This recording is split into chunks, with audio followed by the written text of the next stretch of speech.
For the first time ever in this series ఒక చాలా గొప్ప డైరెక్టర్ ఆఫ్ ఫోటోగ్రఫీ అంటే సినిమాటోగ్రఫర్తో మాట్లాడబోతున్నాం.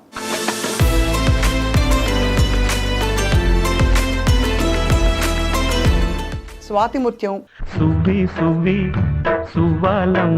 ఆలాపన, అన్వేషణ,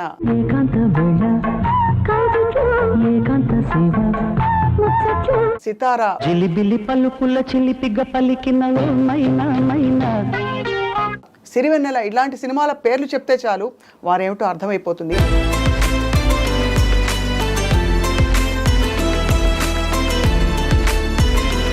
ఇప్పుడు మనకి రకరకాల టెక్నాలజీలు వచ్చాయి.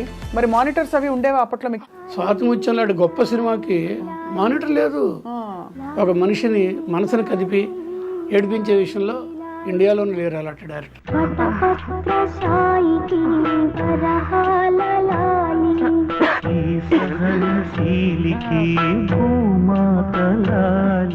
ఇది కొంచెం ఎక్సెంట్రిక్ వంశీ యూత్ తేడా ఉంది కదా, వయసు కూడాను.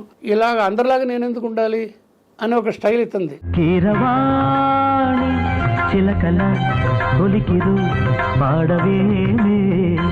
కళ్ళు సినిమా మీ అసలు ప్రాజెక్ట్ ఎక్స్పీరియన్స్ చెప్పండి. 1970లో డిగ్రీ ఫైనల్ ఇయర్లో ఉన్నప్పుడు విజయవాడలో ఆంధ్రనాటక కళా పరిషత్లో ఈ నాటకం వేశారు. అయిపోగానే ఒకసారి హాల్ అంతా అసలు స్టాండింగ్ ఓషన్ వచ్చింది. నేను నాతో పడుకుని పరిగెత్తుకు వెళ్ళి కలుపొడి మారుతురావు గారు ఎక్కడో ఫ్రంట్ రోకి వెళ్ళి 1987లో మేము ముగ్గురు ఫ్రెండ్స్ కలిసి అనుకున్నప్పుడు జంజాల గారికి అడ్వాన్స్ ఇచ్చాం. అన్నప్పుడు ఒక 2 నెలలు కూర్చున్న తర్వాత జంజాల ప్రొడ్యూసర్ నన్ను పిలిచి చేద్దాం చెప్పి దిగితే అది కళ్ళు. కానీ ఎలా ఉండేవారు సార్ భానుప్రియ గారు? అప్పట్లో ఆవిడ ఇండస్ట్రీకి వచ్చిన కొత్తలో చామన్ ఛాయ్ అని. వంశీ ఈ మధ్య తను యూట్యూబ్లో ఏదో చెప్తూ రఘు భానుప్రియని వద్దన్నాడు. ఇప్పుడు చెప్తున్నాను నేను ఎందుకు వద్దంటాను కారణం, నలుపుగా ఉంటే తప్పు కాదు.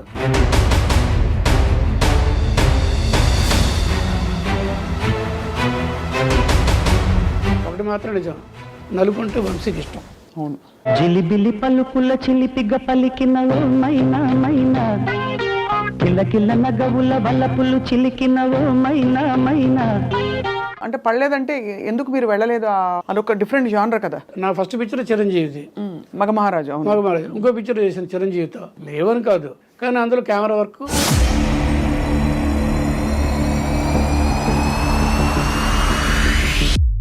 నాకేంటి, నాకు ఫుల్ మీల్ ఉండదు. అవును, అది మా ఇంటి. విశ్వనాథ్ గారి కంటే కమల్ హాసన్ విపరీతమైన ప్రేమ, అభిమానం, ఆరాధన.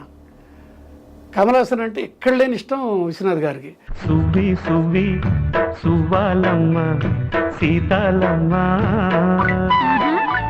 ఆయన చేసి చూపిస్తారా? అయ్యో, ఈ మూమెంట్ ఆయనే పెట్టింది. విశ్వనాథ్ గారు ఇలాగంటారు చేత్తో కెమెరా పట్టుకుని ఆయన రిహార్సల్ చేసి చూపించారు. అది తర్వాత కమల్ హాసన్ వచ్చి చేశాడు, అంత బాగా చేశాడు. కానీ షార్ట్ అయిపోయి కట్ రఘు నెక్స్ట్ షార్ట్ అంటే నా అసిస్టెంట్స్ మిగిలిన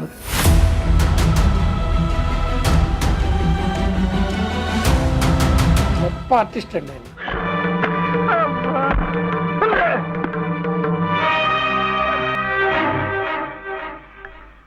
ఏమిటిది? సో అయితే మహానుభావులు సార్ విశ్వనాథ్ గారిని చాలా తలుచుకున్నాం. ఆయన నటుడుగా ఇంకొన్ని సినిమాలు చేస్తే బాగుండని ఎంత అనిపించిందో. విశ్వనాథ్ గారు ఎంత గొప్ప నటుడు కానీ లేకపోతే దర్శకుడుగా కానీ ఆర్టిస్ట్ దగ్గర నుంచి ఎంత ఎక్స్ట్రాక్ట్ చేస్తారనే దగ్గర ఒక చిన్న బిట్టు చెప్తాను. సిరివెన్నెల్లో అమ్మాయి ఇది ఎక్స్ప్లెయిన్ చేస్తా చూసారా? అవునవునవును. ఆ ముందు రోజున అమ్మాయికి నేషనల్ అవార్డు వచ్చింది. ఎవరికి? సుహాసినికి. ఇక్కడ సీన్ చూస్తుంటే అతి కష్టమైన సీన్. ఆయన ఏదో అనుకున్నా నాకు చెప్పారు, పెట్టాను షార్ట్ చేస్తుంటే చేస్తుంది ఆయన నచ్చట్లా, చేస్తుంది ఆయనకు నచ్చట్లా. ఈసారి కూడా అంతే చేసింది అమ్మాయి. రఘు మనకి ఇంతే ప్రాప్తం, వాళ్ళు నేషనల్ అవార్డు విన్నర్స్, కెమెరా మార్చు అన్నారు. కెమెరా మార్చు అంటే నేనేం చేయాలి నాకు అర్థం కావట్లా. కెమెరా మూవ్ చేయబోతున్నా, గబుక్కుని వచ్చి సుహాసిని చేయబోతున్నా.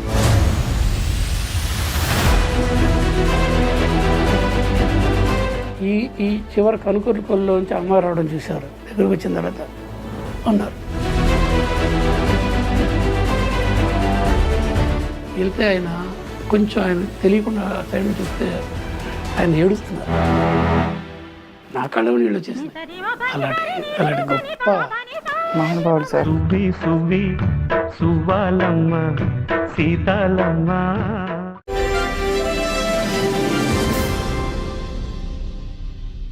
అందరికీ నమస్కారం. ఐ డ్రీమ్ మీడియా సగర్వంగా సమర్పిస్తోంది సిల్వర్ స్క్రీన్ లెజెండ్స్. ఇంతవరకు మనం తెరపైన కనిపించే అందమైన లెజెండ్స్ని చూసాము.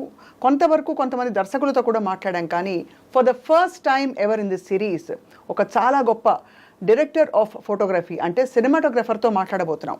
స్వాతి ముత్యం, ఇంకా ఆలాపన, అన్వేషణ, సితార, సిరివెన్నెల ఇలాంటి సినిమాల పేర్లు చెప్తే చాలు వారేమిటో అర్థమైపోతుంది. తెలుగు చిత్ర పరిశ్రమలో ఎవర్ గ్రీన్గా నిలిచిపోయే ఆణిముత్యాలు ఇలాంటి సినిమాలు. అండ్ ఈ సినిమాలకి సినిమాటోగ్రఫర్గా పనిచేయడమే కాకుండా ఇంకా దాదాపు 80 సినిమాలకి వారు ఇలాంటి ఒక అద్భుతమైన విజన్ని అందించి ప్రేక్షకులకి కనువిందు చేసిన గొప్ప సినిమాటోగ్రఫర్. అండ్ ప్రస్తుతం ఫిల్మ్ అండ్ టెలివిజన్ ఇన్స్టిట్యూషన్ డీన్గా ఉన్నారు. వారితో మాట్లాడబోతున్నాం. ఇంతకీ వారు ఎవరో ఈ పాటికి మీ అందరికీ తెలిసిపోయి ఉంటుంది. శ్రీ ఎంవి రఘు గారు. It's are great honour and pleasure to welcome him. Sir నమస్కారం. నమస్తే అమ్మా. సార్, తెర వెనక హీరో అంటే మీరే. ఓకే అండి, కొంతవరకు ఒప్పుకుంటానండి సార్. ఎస్. 50 ఏళ్ల కెరియర్ పూర్తి చేసుకోబోతున్నారు అతి త్వరలో. 49 దాటి 50కి వస్తాను. 50కి వస్తున్నారు. ఇది తెరంగేట్రం చేసి ఫుల్ ఫ్లెజ్డ్గా మీరు తెరంగేట్రం చేసి 1984 కదా సార్ మగమహారాజు. అవునండి, విజయబాబు రెడ్డి గారిది. అవును. అంటే ముందు కే వాసు గారు ఒక బ్రేక్ ఇచ్చారు, కొత్త దంపతులని. పిచ్చికాత్మ గారు అబ్బాయి కే వాసు గారు. అవునవును, తెలుసు సార్ కదా. కాకపోతే అది కొన్నాళ్ళు బిజినెస్ యాంగిల్ ఆగినప్పుడు విజయబాబు రెడ్డి గారు నన్ను దీనికి పిలిచారు, మగమహారాజుకి. అది ముందు రిలీజ్ అయిపోయింది. సో తెలుగు సినీ ప్రేక్షకులకి నేను మగమహారాజు సినిమా ద్వారా ఫస్ట్ టైము ఇంట్రొడ్యూస్ అయ్యాను. సో సినిమాటోగ్రాఫర్ పాత్ర ఏమిటి సార్ ఒక చిత్ర నిర్మాణంలో? అంటే కొంతవరకు మాకు తెలిసి ప్రేక్షకులుగా, బట్ ఆల్మోస్ట్ డైరెక్టర్తో సమానంగా మీరు ఆలోచించాలి కదా. డైరెక్టర్ ఆఫ్ ఫోటోగ్రఫీ అన్నాగా. అంతే కదా. డైరెక్టర్ అదర్ దాన్ దట్ అంటే ఒక్క కెమెరా అండ్ దానికి సంబంధించిన మ్యాటర్ తప్పించి మిగిలినన్నిటికీ ఆయన కంప్లీట్ కంట్రోల్. బట్ ఆయన తాలూకు ఆలోచనలు కానీ ఇంకొక రకమైన స్క్రిప్ట్లో ఉన్న మ్యాటర్స్ కానీ అన్నిటినీ కెమెరా పెట్టి దృశ్యరూపంగా మార్చే మెజిషియన్స్ మేము. అంతే కదా సార్. సో ఇలాంటి గొప్ప సినిమాలు అప్పట్లో చేస్తున్నప్పుడు అన్ని గొప్ప సినిమాలను చేస్తారు, కానీ ఇంత ఎవర్ గ్రీన్గా నిలిచిపోయాయి. కొన్నిటికి మీరు అవార్డ్స్ కళ్ళు చిత్రానికి ఫర్ ఎగ్జాంపుల్ అవార్డు కూడా అందుకున్నారు. అలా మీరు అప్పుడు ఊహించారా చేస్తున్నప్పుడు, లేదా అప్పుడు జస్ట్ మామూలుగా పని చేసుకుంటూ పోయారా?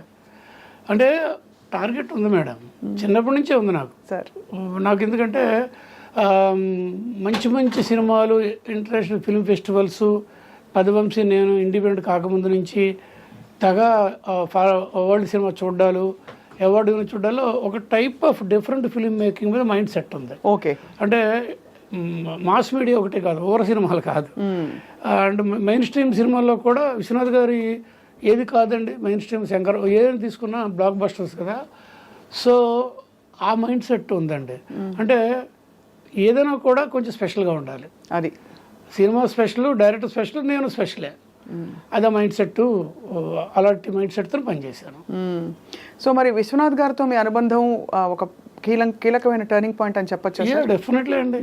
అదృష్టం దేవుడు ఇచ్చిన 2 వారాలు 2 సినిమాలు నా చేత ఆయన చేయించాను. అవును సార్. అంతకంటే ముందు మీరు విజయవాహిని స్టూడియోస్లో పనిచేశారు కదా.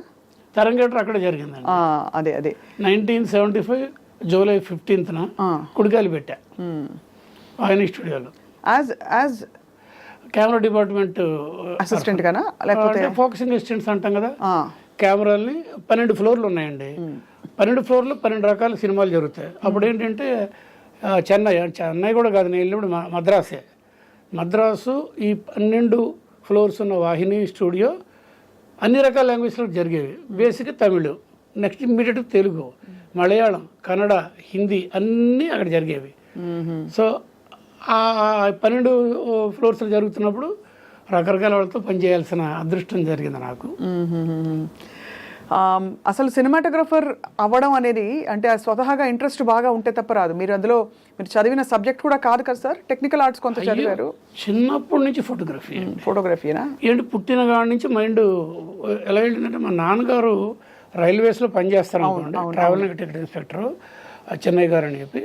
ఆయన హాబీ ఫోటోగ్రఫీ, చిన్న కెమెరా పట్టుకొని కోడక్ బాక్స్ కెమెరా, ₹6 బాక్స్ కెమెరాలో అవార్డులు కొట్టారు ఆయన 120 ఫిల్మ్తో.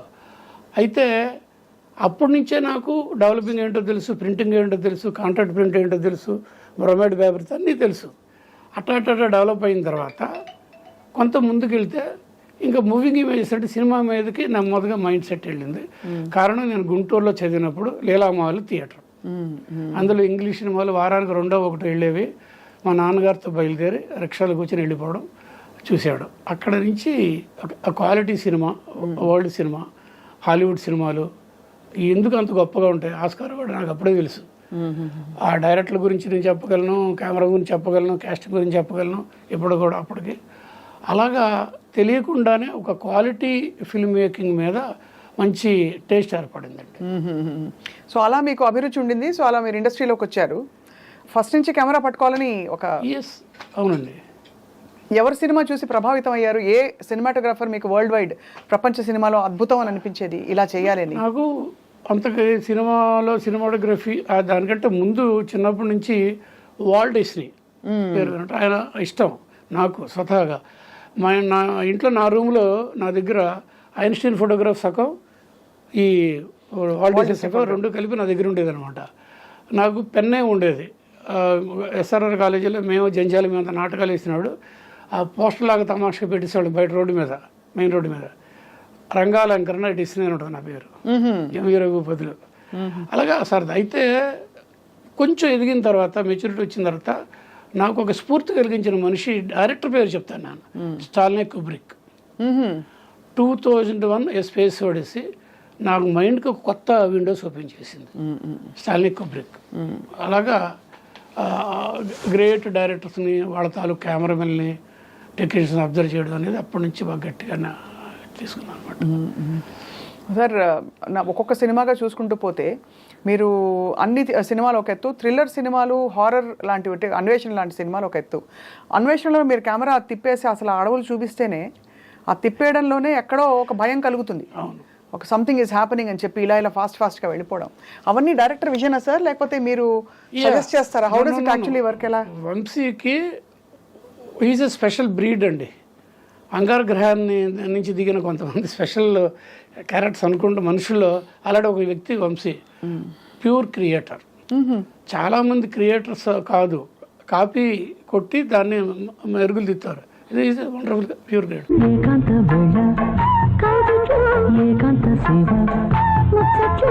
ఇతనికి కూడా కన్నడలో ఒక డైరెక్టర్ ఉన్నారు. ఆయన చేసిన ఒక కన్నడ సినిమాలో ఇలాంటి క్రైమ్ బ్యాక్గ్రౌండ్ చూసి తను చేసుకుని నేను కూడా ఇలాంటి క్రైమ్ థ్రిల్లర్తో థ్రిల్ చేయాలి జనాల్ని. ఎంతసేపు సితారా అలాంటి క్లాసిక్స్ కాదు. ఫస్ట్ పిక్చర్ అతనిది మంచు బలగే. అవును అవును, మంచు బలగే. సో అని చెప్పేసి అప్పుడు తను థాట్లోకి వెళ్ళాడు. నేను దాంట్లో హ్యాండ్ హెల్డ్ కెమెరా, ఒక క్యారెక్టర్ అంటే కెమెరా ప్లేస్ ఏ రోల్, ఒక వేషం వేసినట్టే ఒక క్యారెక్టర్. దానికి నాకు కొన్ని రెఫరెన్స్లు ఉన్నాయి నేను చూసిన హాలీవుడ్ సినిమాలో. అవి నేను రెఫర్ చేసి ఇలా చేద్దాం వంశీ, కెమెరా మూవ్ అవుతున్నప్పుడు భయం వేస్తుంది, అంటే something is going to happen. ఆ కెమెరాయే ఒక క్యారెక్టర్ అయితే అది జంతువా మనిషి, మద్రస ఏం జరుగుతున్నాయి, ఎందుకు బ్లడ్ వస్తుందని. అలాగే ఇద్దరం కలిసి ఈ జనాల్ని కెమెరా స్క్రీన్ ప్లే ద్వారా భయపెట్టాలి. అఫ్కోర్స్ వెనకాల మంచి గొప్ప స్ట్రెంత్ ఇళయరాజా గారి రికార్డు. కలిసే చిలకల కొలికిరు పాడవేమే వలపులే తెలుపగా. ఏం పాటలు సార్ అసలు. లొకేషన్ రెండోది అప్పుడుకున్న ఫైనాన్స్. ఎక్కడ చేశారు సార్ లొకేషన్? మొత్తం తలకోనని, తలకోన. అప్పటికి మా గురువు గారు అక్కడ ఖైదు చేశారు చిరంజీవితో. బట్ ఏంటంటే మాకేంటంటే నిజానికి ఆ సినిమా స్టడీ క్యామ్ అని ఒకటి ఉండేది. అంటే మనం చేత్తో వెళ్తే జర్కీగా ఉంటుందని స్టడీ క్యామ్ అనేది కూడా డెవలప్ అయింది. అది తెచ్చుకునే స్తోమత లేదు. రెండు సినిమా స్కోప్లో చేయాలి నిజానికి. అది తెచ్చుకునే స్తోమత లేదా సార్? బడ్జెట్ లేదు మాకు. బట్ అంత పెద్ద సినిమా కదా సార్, అది పెద్ద సినిమా తర్వాత ఏంటంటారా? సక్సెస్ అయిన తర్వాత పెద్ద సినిమా అయిందండి. మేము చేసినట్టు చిన్న సినిమాని, చిన్నవాళ్ళమే చేసాం. సో సినిమా స్కోప్ కావాలి, అది కూడా లేదు. స్టాండర్డ్ ఫార్మాట్లో స్టడీ క్యామ్ లేదు కాబట్టి నా మైండ్ని స్టడీ క్యామ్గా చేసుకుని చేత్తో పట్టుకుని, కెమెరా కొంచెం చిన్నదనుకోండి, యారిఫ్లెక్స్లో 2B కెమెరా అని చెప్పేసి ఉంటుందండి. దాన్ని అడుగున మోటార్ పట్టుకుంటే నేను పర్ఫెక్ట్గా వెళ్ళగలిగేవాడిని with all these balances. Mind సెట్తో ఈ బ్యాలెన్స్తో చేసుకుని చిన్న జర్క్ ఉంటుంది కానీ మరీ స్ట్రెచ్డ్ అయిపోతుంది. అది మీరు ఆ సినిమాలో చూసే ఉంటారు. రెండోది ఏంటంటే వాళ్ళు చదువుకున్నాను కాబట్టి అప్పటికే డిగ్రీ అయిపోయింది, డిప్లొమా ఇన్ ఫోటోగ్రఫీ అయిపోయింది. స్వామి గారు లాంటి వాళ్ళ దగ్గర అసలు కెమెరాకి ఇలాంటి సినిమాలకి ఏం కావాలి, క్రైమ్ సినిమాకి థ్రిల్లర్ సినిమాకి ఏం కంపోజిషన్ కావాలి, ఫోర్గ్రౌండ్ ఏ లేకుండా ఒక షాట్ పెట్టకూడదు, ఫోర్గ్రౌండ్ ముందు ఏదో జిగ్జాగ్ ఉంటే దాని మధ్యలోంచి వెళ్ళాలి, ఇలాంటిది అనుకొని అక్కడ ఏదైనా చెట్టు ఉందనుకోండి, క్రేన్ వేసామనుకోండి, క్రేను చెట్టు లేకుండా క్రేన్ వేయను, లేదా ఇంకోటి ఏదో అనుకోండి ఏమీ లేదనుకోండి, ఆ ఓడలు ఉంటాయి కదా, ఆ సెట్ వాళ్ళతో చెప్తారు తీసుకొచ్చి నేను చెప్పించోడు మేకులేసి కొట్టేసేవాడు, దాని మీద వెనక ముందుకు వెళ్ళటాలు. ఎక్కువగా ఇలా ఉన్న చోట నేను మాత్రం దూరడానికి కొంచెం అది చేసుకుని గ్యాప్ చేసుకుని కెమెరా తీసుకుని లోపలికి వెళ్ళిపోవాలి. అలాగా చాలా డే నైట్. సో దాదాపు ఈ ఆర్ట్ డైరెక్టర్ కూడా ఒకలా చూస్తే అంటే సినిమాటోగ్రఫర్ అయినా కూడా ఇప్పుడు ఓడలు తెచ్చి కొట్టడం, భయానకమైన వాతావరణం క్రియేట్ చేయాలంటే ఎస్, ఇది డెఫినెట్గా అవన్నీ ఉంటేనే ఒక ఇది creative job madam. Maybe cinematography pure technology side ఉంటుంది, నాన్ టెక్నికల్ కూడా ఉండాలి ఇందులో. అవును, దీంట్లోంచి నా షాట్ ఇంత బాగా వస్తుందని ఇమాజిన్ చేసుకోగలగా. ఫోర్గ్రౌండ్స్, బ్యాక్గ్రౌండ్స్, కలర్స్, లెన్సింగ్ ఒకటి, వైడ్ యాంగిల్ లెన్స్ ఇస్తే ఒక రకంగా ఉంటుంది, నార్మల్ లెన్స్ ఇస్తే ఒక రకంగా, అన్నీ అందులో చేసుకొని ఒక మంచి అవుట్పుట్ ఇచ్చాం. సార్ ఇప్పట్లో అయితే మనకి ఇప్పుడు మనకి రకరకాల టెక్నాలజీలు వచ్చాయి. అప్పుడు మరి ఎలా సార్ రీల్ ఇదయ్యేదా, రోల్ అయ్యేదా, కెమెరా రోల్ ఫిల్మ్ ఫార్మాట్లో ఉండేది. మరి మానిటర్స్ అవి ఉండేవా అప్పట్లో మీకు చూసుకోవడం? లేదు మేడం, అసలు స్వాతిముత్యం లాంటి గొప్ప సినిమాకి మానిటర్ లేదు. అది విశ్వనాథ్ గారు నాకు షార్ట్ చెప్పేవాళ్ళు, నేను తీసిచ్చేవాడిని. నాకు ఎప్పుడైనా ఆయన చెప్పినట్టుగా నేను పెట్టలేదా అనుకున్నాడు, సార్ ఒక్కసారి వచ్చి చూడండి త్రూ ఐపీసీ అనేవాడు, అంతే, నథింగ్. ఆయన వచ్చి ప్రతి షాట్ చూసేవారు కాదు, మీకు చెప్పాడు అంటే ఊళ్ళో కొంతవరకు జరిగింది. అది ఎంట్రీ దగ్గర తమాషా. బట్ తర్వాత కొంచెం నా మీద కాన్ఫిడెన్స్ వచ్చిన తర్వాత రఘు షార్ట్ ఇది అని చెప్పి ఆయన పని ఆయన చేసుకునేవాడు, నేను రెడీ చేసి పిలిచేవాడు. ఆయన చెప్పింది నేను కరెక్ట్గా పెట్టాను లేదని ట్రయల్ మూమెంట్ కానీ ఇంకేది కానీ అప్పుడు డౌట్ వచ్చినాడు, సార్ ఒక్కసారి మీరు కూడా చూసేయండి అని చెప్పి ఆయన చెప్పాడు, అంతే, యాజ్ సింపుల్ యాజ్ దట్. ఇప్పుడు వీళ్ళిద్దరికి వైవిధ్యభరితమైన, ఆయన కూడా క్రియేటివ్ డైరెక్టర్ విశ్వనాథ్ గారు, పెయింటింగ్ లాగా ఉండాలి ప్రతి ఫ్రేము, చెప్పులు సర్దున్న ఇది కూడా, ఆ మూవ్మెంట్స్ కూడా డాన్స్ మూవ్మెంట్స్లో ఇలా ఉండే టైపు విశ్వనాథ్ గారి స్టైల్.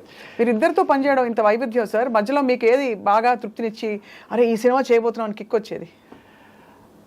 అంటే ఇలాగ విడిగా చెప్పలేమండి. ఆయన జనరేషన్ సంబంధించి ఆయన నెంబర్ 1, ఇంకా అక్కడో ఉన్నారు. ఆయన చేసిన సినిమాలు కానీ ఆయన తాలూకు అవగాహన, ఒక సబ్జెక్ట్ని ఆర్ద్రత విషయంలో, ఒక మనిషిని మనసుని కదిపి ఏడిపించే విషయంలో ఇండియాలోనే లేరు అలాంటి డైరెక్టర్స్. విశ్వనాథ్ గారు డెఫినెట్లీ అందులో. ఇప్పుడు ఎందుకు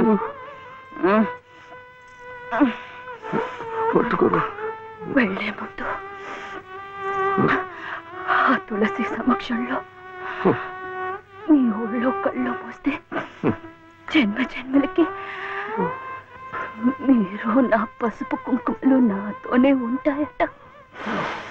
ఇప్పటి నుంచి తులసి కోట దగ్గర ఎందుకు, చలిగా ఉంది, వద్దు. మండే కట్టెలతో చలి కాచుకుపోయేదాన్ని, ఒళ్ళు కట్టినా పర్వాలేదు, అంతవరకు ఇక్కడేమి ఒళ్ళో పడుకునేవాడి. లలిత ఏంటిది, వద్దు వద్దు.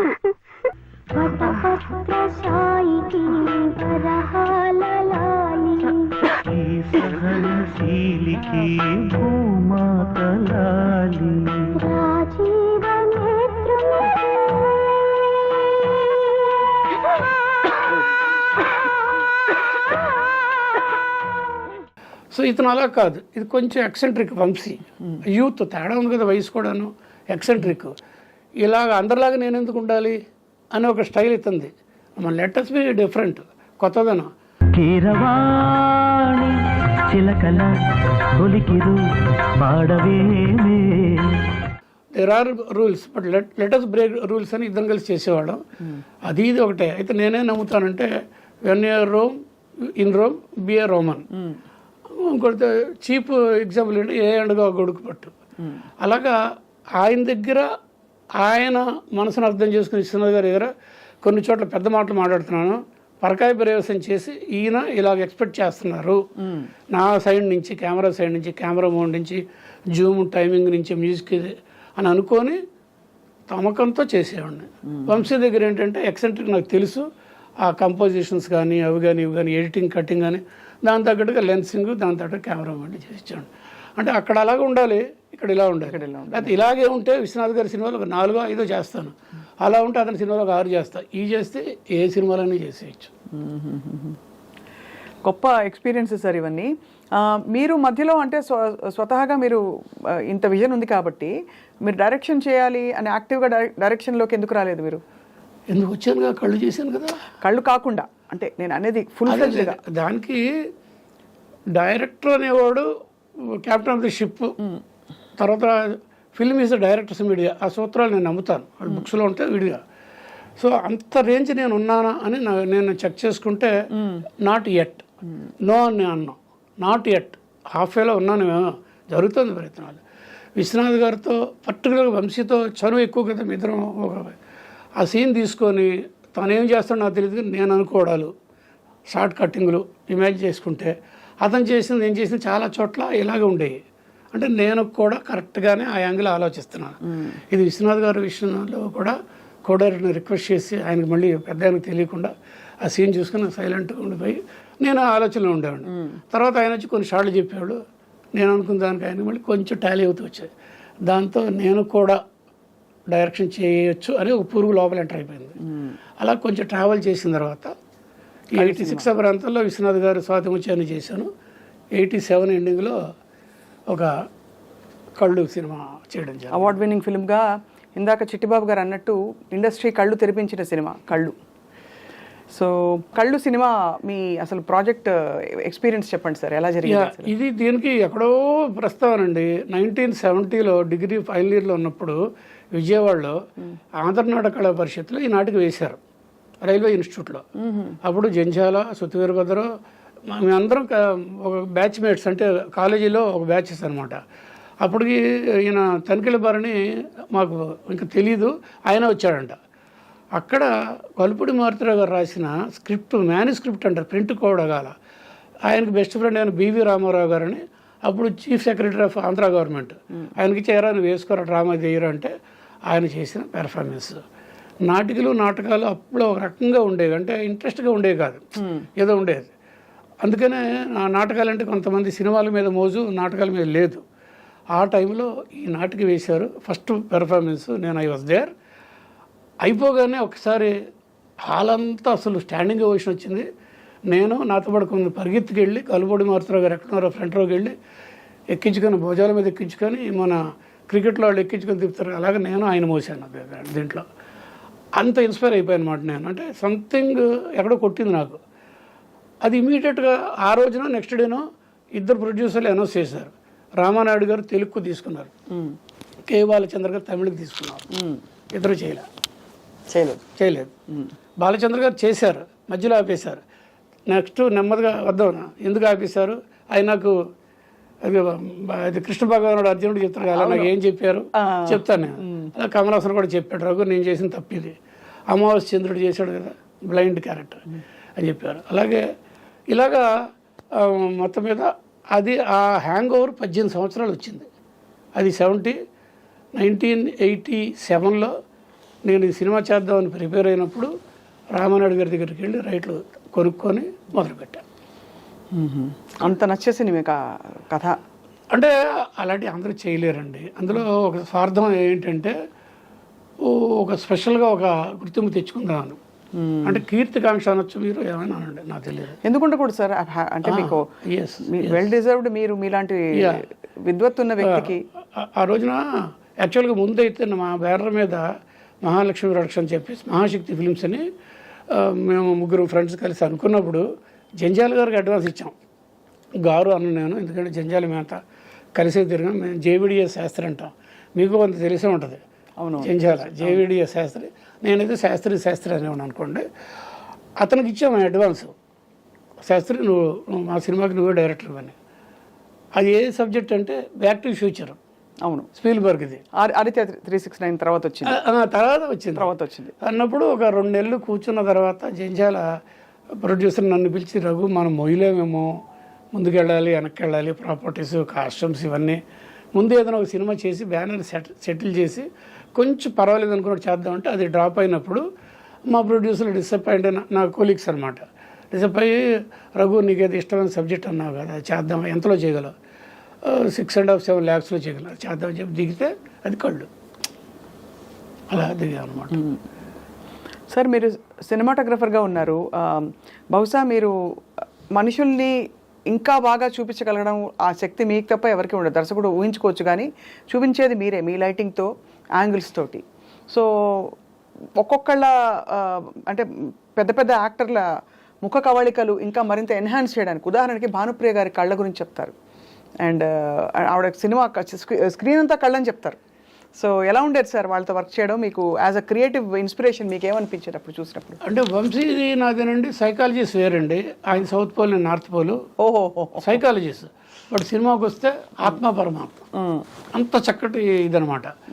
అతను చెప్పేది, ఆహా ఈ షార్ట్ తీస్తే నాకు మంచి పేరు వస్తుంది, నేను ఇన్స్పైర్ అవడం, ఇద్దరం కలిసి క్రియేటివ్ బ్లాక్ బుక్ రెఫర్ చేయడాలు, ఓల్డ్ సినిమాలో నచ్చిన షాట్లు గుర్తుపెట్టుకున్నది మళ్ళీ సినిమాల్లో అప్లై చేయడం ట్రై చేయడం, ఇలా ట్రావెల్ చేసేవాడు. అంటే మన cinema must be something special ఉండాలి అనేది ఇద్దరం కలిసే అటెంప్ట్ చేసేవాళ్ళం. అలాగే కాబట్టి ఆ రిజల్ట్ ఇవ్వగలేం. కానీ ఎలా ఉండేవారు సార్ భానుప్రియ గారు?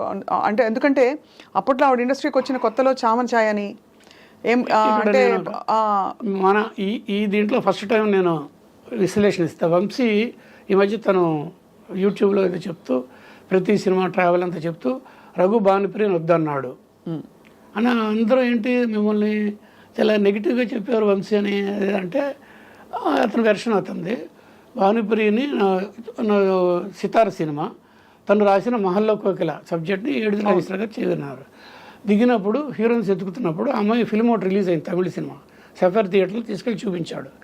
బాగానే ఉంది కానీ కళ్ళు మాత్రమే తెలుస్తున్న, వైట్ తెలుస్తుంది, నల్లగా ఉంటుంది అమ్మాయి బాగాను అన్నప్పుడు నేను వంశీ ఇలాగా అని మిడిగుడ్లు నేను అనలేదు కానీ అతను అన్నాడు, నేను అన్నాను అతను అన్నాడు, కళ్ళు మాత్రం ఉంటాయి, ఫేస్ నిండా కళ్ళు అంతే, ఆ తెలుపు కనిపిస్తాయి, మనిషి నలుపు అంతే.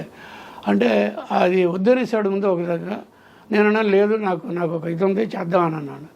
ఇప్పుడు చెప్తున్నాను నేను ఎందుకు వద్దంటాను కారణం, నలుపుగా ఉంటే తప్పు కాదు, కానీ కథ ప్రకారం ఆవిడ ఎండపడనే ఒక మహల్లో ఉండిపోయిన రాజకుమారి, శరత్బాబు చెల్లెలు.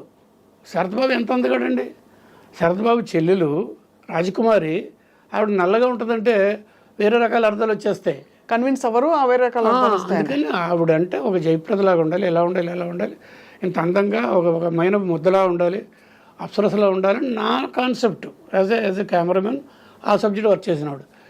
అప్పుడు సరే తను ఎందుకో అంటే ఒకటి మాత్రం నిజం, నలుపు అంటే వంశీకి ఇష్టం, ప్రపంచం అందరికీ తెలుసు. అవును, ఫ్యాసినేషన్ అతను బ్లాక్ అంటే. అది ఎన్ని కారణాలు అవ్వచ్చు. జిలిబిలి పలుకుల చిలిపిగ పలికిన ఓ మైనా మైనా, కిలకిల నగవుల వలపులు చిలికిన ఓ మైనా మైనా, మిల్లమిల్ల మెరిసిన తార, నిన్నుల విడిన సితార. అప్పుడు నేను మరి ఊరుకోనుగా, సరే నీకోసం నేను ఊమంటాను కదా అని చెప్పి భానుప్రియని పిలిచి వాళ్ళ మదర్ని వాళ్ళ బ్రదర్ని వాళ్ళని పిలిచి ఎవ్రీ డే 2 నెలలు షూటింగ్ స్టార్ట్ అవ్వడానికి పసుపు మొత్తం ఎక్కించాడు, కంప్లీట్ పసుపు మొత్తం ఎక్కించేసి 2 గంటలో 1 గంట ఉండి స్నానం చేయించండి, తర్వాత బ్లింక్ చేయండి సూర్యుడికి, ఆ కళ్ళకి, ఎందుకంటే రిఫ్లెక్ట్ కళ్ళు మోస్తుంది ఇదంతా. ఇలాగ చాలా చెప్పి ఆ తర్వాత కొంత నాకు తెలుసు కొంత విరిగిందని, అంటే నలుపు కొంచెం విరుగుతుందా సార్ నిజంగా పసుపు రాస్తే? ఎస్, మేకప్ ఆర్టిస్టులు అందరూ ఎందుకంటే తర్వాత బాగా తయారవుతారు కదా, వేసి తీసి పిగ్మెంట్స్ తేడా వస్తాయండి, కలర్ తేడా వస్తాయి. దాంతోపాటు నేనేం చేశాను, చక్కటి పర్ఫెక్ట్గా నేను ఎక్స్పెక్ట్ చేసిన మేకప్ వేయించి, మ్యాక్స్ ఫ్యాక్టర్ నెంబర్లు చెప్పి మేకప్ వేయించి, ఫోటో తీయించి, పర్ఫెక్ట్ ప్రింట్ చేయించి, మేకప్ వాడికి ఇచ్చి, ఇది నీ మేకప్ బాక్స్లో పెట్టిగా, ఇది ఒకటి. ఇలాగ ఏ రోజు లేదో ఆ రోజు నేను షార్ట్ తీయను, ఇలాగే రావాలి అమ్మాయి ఈ మేకప్తో. అలాగే నేను ఎక్కువ వేసుకొని వస్తారు కదా, అలా కాదు, కరెక్ట్గా ఉండేటి చేస్తే అది మీరు సితార్లో చూశారు. బాబా ఎంత విషయం చెప్పారు సార్.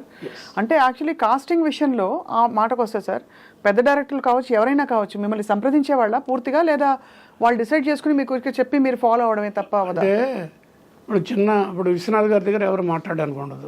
వంశీ మేము పెద్దవాళ్ళని అడగం, ఎందుకంటే పెద్దవాళ్ళ దగ్గరికి వెళ్తే వాళ్ళ తగ్గట్టుగా మేము ఉండాల్సి వస్తుంది. అందుకని చిన్నవాళ్ళు అయితే మాకు కావాల్సిన మేకప్, కావాల్సిన ఆ యాక్టివిటీ అన్నీ చేసేస్తారు కాబట్టి అదొక ట్రెండ్ అండి అది. మేము అదే ప్రిఫర్ చేసేవాళ్ళం. అందుకని వంశీ బిగ్ స్టార్స్ ఏం చేశారండి సినిమాలు, పెద్దగా ఏం చేయలే, అంత సక్సెస్లో కూడా. నేను కూడా ప్రిఫర్డ్ టు విశ్వనాథ్ గారు అటు క్వాలిటీ, వంశీ, జంజాల ఇలాంటివి ఎక్కువ ప్రిఫర్ చేశాను. నేను టాప్ ర్యాంకింగ్ హీరోలు వెనకాల పడలా నేను. నాకు దారి కూడా ఇట్లా వెళ్ళింది అనుకోండి. ఎందుకు సార్, ఎందుకు అంటే పడలేదంటే ఎందుకు మీరు వెళ్ళలేదు? అదొక డిఫరెంట్ జానర్ కదా. అవునండి, అది సినిమాని ఇది సినిమానే, కానీ ఇది ఉంటుంది, ఇష్టం ఒకటి ఉంటుంది కదా. ఇప్పుడు నా ఫస్ట్ పిక్చర్ చిరంజీవిది, మగమహారాజు. మగమహారాజు. ఇంకో పిక్చర్ చేశాను చిరంజీవితో, మహానగరంలో మాయగాడు. గ్యాంగ్ లీడర్లో 30% నేనే చేశాను, లోక్ సింగ్ అడిగి నేనే చేశాను. తెలుసు మెయిన్ స్ట్రీమ్ సినిమాలు, నేను ఈ 70 సినిమాల్లో మెయిన్ స్ట్రీమ్ సినిమాలు 45 ఉన్నాయి, లేవని కాదు. కానీ అందులో కెమెరా వర్క్ ఇలా ఉండదు. మీరు చెప్పిన ఒక 6-8 సినిమాలు చెప్పారు కదా, యూనిక్ సినిమాలు, ఏ యాంగిల్లో చూసినా. మరి నాకు ఆత్మసంతృప్తి, నాకు అవార్డులు, నా విజువల్స్ ఎప్పుడు చూసినా సిరివెన్నెల ఫోటోగ్రఫీ ఎంత బాగుంటుంది, సితారా, అన్వేషణలు ఇవి. అది మిగిలిన సినిమాలో ఫైట్లు, సాంగులు ఏమిటో ఉంటాయి, ఐటమ్ సాంగులు. నాకేంటి, నాకు ఫుల్ మీల్ ఉండదు. అది మైండ్ సెట్. ఇదన్నీ కాకుండా అట్టే ఉంటే నేను ఈ వాటికి 4 మేడలు, ఒక 5 కార్ల మధ్యలో ఎలా ఉండేవో నాకు తెలియదు. బట్ నాకు అంతకంటే మించిన ఆత్మసంతృప్తి ఉంది. అంటే ఇది మనస్తృప్తి కూడా చేసుకున్న మాటలో మీరు ఎలా అయినా అనుకోండి. చాలా లేదు సార్, మీరు నమ్మిన దాన్ని మీరు పాటించారు. కానీ ఈ గ్యాంగ్ లీడర్ ఎందుకు సార్ 30% మాత్రమే అంటే మీరు చేసి తర్వాత? అంటే లోక్ సింగ్కి అప్పుడు ఇంకోటి ఏదో చేయాల్సి వచ్చింది, ఇంకో సినిమా ఏదో, అలాగేదో 2 యూనిట్లు ఉన్నప్పుడు అవన్నీ నేను ఎక్కువ చేశాను. ఎలాగో బాబిరెడ్డి గారితో చేశాను కదా నేను, అందుకని ఎప్పుడు అవసరమైనా బాబిరెడ్డి గారికి నేనే ముందు వస్తాను అన్నమాట. ఓకే, అలా చేశాను. సో అయితే కాస్టింగ్ విషయంలో అంటే మీరు అనుకున్న కైండ్ ఆఫ్ సినిమా మీరు చేశారు కాబట్టి కొంత మీ ప్రమేయం ఉండేది. అయితే చాలా వరకు ఏమవుతుందంటే సజెస్ట్ చేయడం వరకే లిమిట్ ఉంటుంది. అది ఒక సూత్రం. అది అంటే ఎథిక్స్ అంటాం కదా. నాకు నచ్చకపోతే ఏమవుద్దంట, నాకు నచ్చకపోతే సితార్ ఆగిందా? ఆ అమ్మాయిని అందంగా చూపించడం మాత్రం చేశాను కదా నేను. ఆ పగిలిపోయిన దగ్గర ఒక కన్ను పెట్టి నా షార్ట్స్తో ఇంప్రెస్ చేశాను కదా. ఇంకో costumes what ever it is. అలాగే ఏంటంటే డైరెక్టర్ కావాల్సింది చెప్పడానికి ట్రై చేయండి, ఇలాగైతే బాగుంటుంది, ఇలాగైతే బాగుంటుందని. ఆయన వెళ్ళలేదనుకోండి, ఆయన కావాల్సింది చేసి ఇచ్చేయండి. కన్విన్స్ ఆర్ గెట్ కన్విన్స్డ్, అంతేగాని క్లాష్ వద్దు. అది చాలా మంచిది, ఉత్తమమైన ఒక మంచిది కాదు. అలాగే సార్, సిరివెన్నెల సినిమాలో ఎవరో ఎక్స్పెక్ట్ చేయలేదు మూన్ సేన్ వస్తారని చెప్పి ఆ పాత్రలోకి.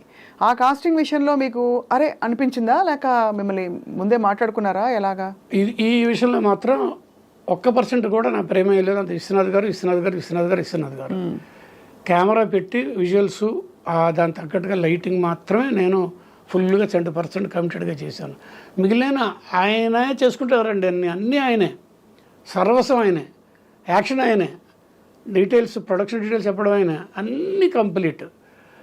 అంత కమాండ్ ఉంది. తన సినిమా ఇలా ఉండాలి, నిర్దిష్టం అంటాం కదా, ఇలా ఉండాలని మైండ్లో సెట్ చేసుకుని వచ్చి దాని తగ్గట్టుగా డే అండ్ నైట్ వర్క్ చేసుకుని. అందుకని కళ తపస్వి అన్నారు.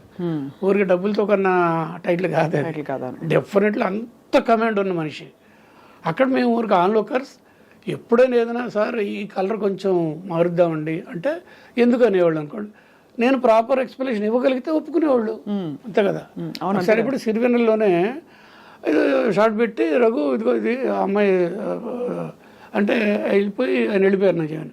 నేను కెమెరా నుంచి అటు ఇటు వెళ్ళి అటు తిరుగుతున్నాయి. విజయాన్ని పిలిచారు, నండూరు విజయాన్ని. ఆయన కూడా ఏంటి అతను రఘు అటు ఇటు తిరుగుతున్నాడు, ఒక చోట పెట్టింది చేయకుండా అంటే పిలిచారు. ఏంటంటే ఏం లేదు సార్, కొంచెం నేను లెఫ్ట్కి తీసుకోనా అని అడిగా. వై అన్నారు, సింపుల్గా వై అన్నారు.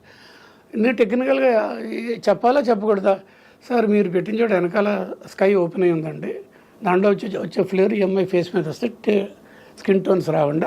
కొంచెం పక్కకి వెళ్ళి అనుకోండి, ఆ మండపం ఉంది కదండి, ఆ మండపంలో చక్కగా వస్తుందండి, కలర్స్ మ్యాచింగ్గా ఉంటాయండి, ఇది పక్కన ఉంటుంది. ఓకే రా, అలాంటి నాకు చెప్పక్కల, యూ కెన్ డూ ఇట్ అన్నారు. అలాంటి చిన్న లైసెన్స్ తీసుకొని నమ్మదుగా ఓకే. ఎందుకంటే ఈ సినిమాకి కొంత ఆఫ్ బీట్ కాస్టింగ్ అనే చాలా మంది అప్పట్లో అనుకున్నారు. బెనర్జీ గారు అనే ఒక వ్యక్తిని తెలుగు తెరపై చూపించడం అంటే ఇదే కథకి మెయిన్ స్ట్రీమ్ ఆర్టిస్టులను కాకుండా ఎందుకు డిఫరెంట్గా ఆలోచించారు విశ్వనాథ్ గారు అని అనిపిస్తుంటుంది. అంత అద్భుతమైన సినిమా, ఆఫ్ కోర్స్ వారు చాలా మంచి గొప్ప పర్ఫార్మెన్స్ ఇచ్చిన వాళ్ళందరూ, అయినా కూడా ఒక క్యూరియాసిటీ సార్. అంటే ఒక్కొక్క రేంజ్కి వెళ్ళిన ఒక డైరెక్టర్స్కి మేధస్సు ఒక రేంజ్ అయిపోయిన ఉన్న వాళ్ళకి నేను తప్పించి ఇంకోళ్ళు ఎవరు హ్యాండిల్ చేయలేరు, లేకపోతే నేనే ఇది చేయాలి అనే ఒక రకమైన దాన్ని ఏమనొచ్చు, పొగరనొచ్చా, ఇగో అనొచ్చా, ఏదైనా పేరు పెట్టండి. మరి అలాంటి ఛాలెంజింగ్ చేయడం అనేది అంత ఈజీ కాదండి కదా. రెండోది ఏంటి, ఆయనకి అడుగున అద్భుతమైన ప్లాట్ఫామ్ ఉంది, కొత్త వాళ్ళు చేయడం కష్టం. ఈయనకి ఆల్రెడీ సూపర్ హిట్స్ ఉన్నాయి, ఆల్ టైమ్ హిట్స్. కాబట్టి ఈయన ఏం చెప్పినా అక్కడ ఇచ్చేసి ప్రొడ్యూసర్లు ఉన్నారు, చేసే దమ్మ ఆయనకుంది. కొత్త వాళ్ళని కూడా ఆయన ఒకటే అంటారు, నేనేదో ఎప్పుడైనా ఇలా అన్నాడు, రఘు ఏంటయ్యా నువ్వు చెప్తావు, మనం చెక్కిన శిల్పాలు అయ్యేవాళ్ళు, మంచి మాట అనేవాళ్ళు, మనం చెక్కిన శిల్పాలు అయ్యేవాళ్ళు అని అనేవాళ్ళు. నేను ఎంత ఆనందంగా ఉంటుంది ఆ మాట ఆయన అంటాం కదా. అలాగా ఆ సినిమాకి మాత్రం అన్నీ ఆయన. రెండోది ఆయన స్వాతి ముత్యం టైంలో కమలాసన్ తక్కువ అండి అబ్బో కదా. అయితే అక్కడ సెట్స్ మీద ఎంత ఆనందంగా ఉండేవాడు అంటే మేము విశ్వనాథ్ గారి కంటే కమలాసన్ విపరీతమైన ప్రేమ, అభిమానం, ఆరాధన. కమలాసన్ అంటే ఎక్కడ లేని ఇష్టం విశ్వనాథ్ గారికి. ఇద్దరు లెజెండ్స్, దిట్టలు, ఇద్దరు కలిసి ఒక చోటుగా సెలవులు చూడండి. సువ్వి సువ్వి సువ్వాలమ్మ సీతాలమ్మ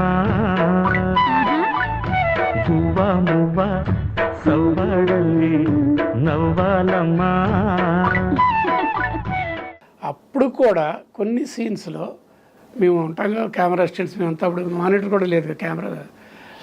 విశ్వనాథ్ గారు చేసి చూపిస్తారు, కామెడీ చేస్తారు, ఏడుపు చేస్తారు, అన్ని డ్యాన్సులు కూడా చేసి చూపిస్తారు. ఆయన చేసి చూపిస్తారు. అయ్యో ఈ మూమెంట్ ఆయనే పెట్టింది. కమలాసన్ గారు అంటాడు కదా, దేవుని కొడతాడు, అదంతా ఆయనే సెట్ చేస్తే దానికి కమలాసన్ మెరుగులు దిద్దుతాడు. ఒకటి రెండు చోట్ల పర్టికులర్గా కమలాసన్ రాధిక కర్రీ ఇచ్చి వెళ్ళి కొట్టాడు కదా, గుర్తుందా మీకు? గుర్తుంది. అయ్యో మన ఇతను వీరభద్రుడిని డబ్బులు ఇవ్వట్లేదు రఘు, విశ్వనాథ్ గారు ఇలాగంట, రఘు చేత్తో కెమెరా పట్టుకో. సార్ మీరు చేత్తో కెమెరా పట్టుకోవడం అన్వేషణ సినిమా అలాగే మనసులో పట్టుకొని చెప్తానని చెప్పి ఆయన రిహార్సల్ చేసి చూపించారు. అటు వెళ్తున్నారు, ఇటు వెళ్తున్నారు, నన్ను ఫాలో అన్నారు. తర్వాత ఏదో చేశారు, అంతే. లంబుడికే అని ఆయనే లంబుడికే అని కొట్టుకుంటూ వెళ్ళడం చేసి చూపించారు. అది తర్వాత కమలాసన్ వచ్చి చేశాడు, అంత బాగా చేశాడు. దాన్ని షార్ట్ అయిపోయి రఘు నెక్స్ట్ షార్ట్ అంటే నా అసిస్టెంట్స్ మిగిలిన సార్ విశ్వనాథ్ గారు చేసినట్టుగా కమలాసన్ గారు చేయలేదు కదా, అలా ఉండేది. అంత గొప్ప ఆర్టిస్ట్ అండి ఆయన. అన్ని విశ్వనాథ్ గారు వండర్ఫుల్, సమస్య లేదు.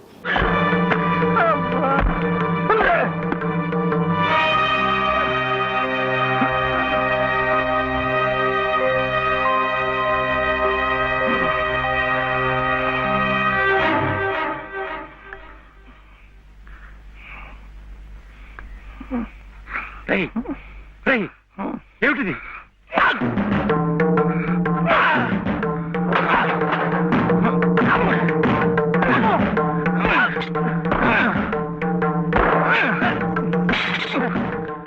ఎంత గొప్ప అనుభూతులు సార్. అసలు మీ అంటే ఇష్టమైన పని చేస్తూ మీ జీవితాన్ని గడపడం గొప్ప అదృష్టం సార్.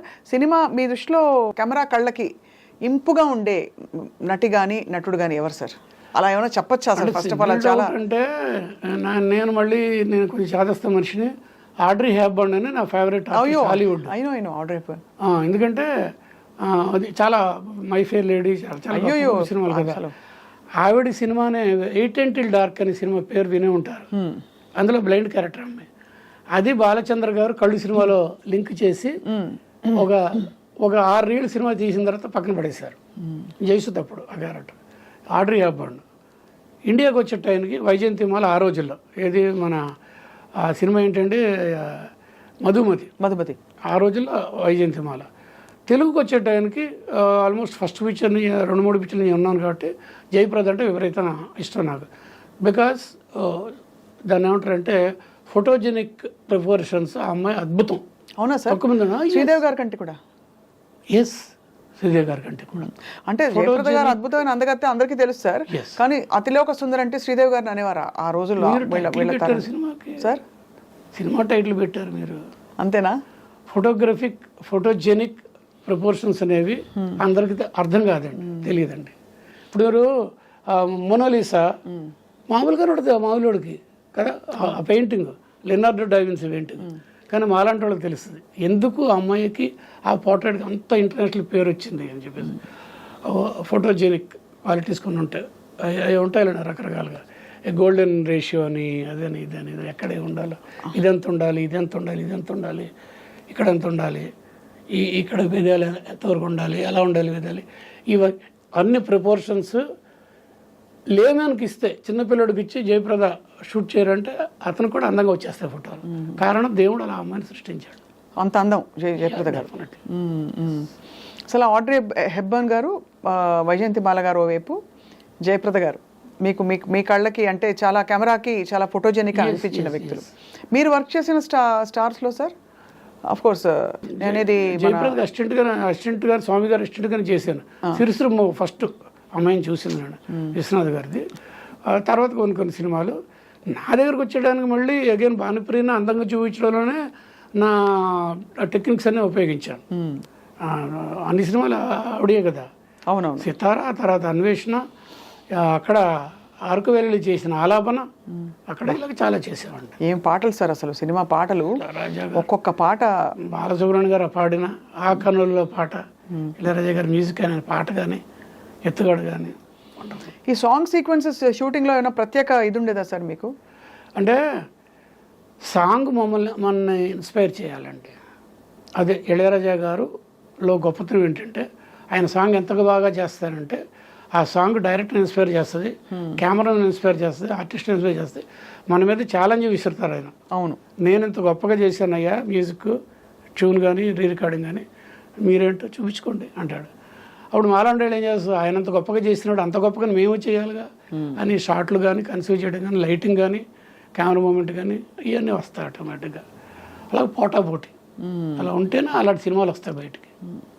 ఇవన్నీ చేస్తూ మీరు కమర్షియల్ సినిమాలు చాలా చేశారు కదా సార్, వాటికి మీరు మీ డైరెక్టర్స్తో ఈ విధమైన కెమిస్ట్రీ ఉండేదా మీకు? అది తప్పనిసరిగా ఉండాలండి, లేకపోతే మీరు 60 రోజులు 40 రోజులు చేయాలి కదా. అవును, లోపల ఎన్ని రకాలుగా ఉన్న వంశీ ఇంటర్నేషనల్ ఫిలిమ్స్, నాకు బెస్ట్, విశ్వనాథ్ గారు, నిష్ణాథుడు, ఎన్నో వీళ్ళు డైరెక్టర్సే కదా, వీళ్ళతో పాటు 60 రోజులు ట్రావెల్ చేయాలి కదా, 100 రోజుల్లో. అవును కదా, వాళ్ళని అర్థం చేసుకుని వాళ్ళ తగ్గట్టు వాళ్ళకి చేయాలి కదా, చేయాల్సిందే అంతే. అలాగా అందరితోనూ పాజిటివ్గానే వెళ్ళేవాడిని.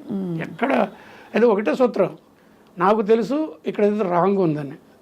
ఆ రాంగ్ ఉందనేది నేను రాంగ్ అని చెప్తే అవతల హర్ట్ అవ్వచ్చు, ఇంకో రంగా చెప్తాను సాఫ్ట్, ఇంకో రంగా చెప్తాను. లేదు నాకు ఇదే రఘు, నేను ఇలా అనుకున్నాను, నాకు ఎయిటింగ్లో చేసుకుంటానండి, చేసి ఇచ్చాడు. సింపుల్ అది.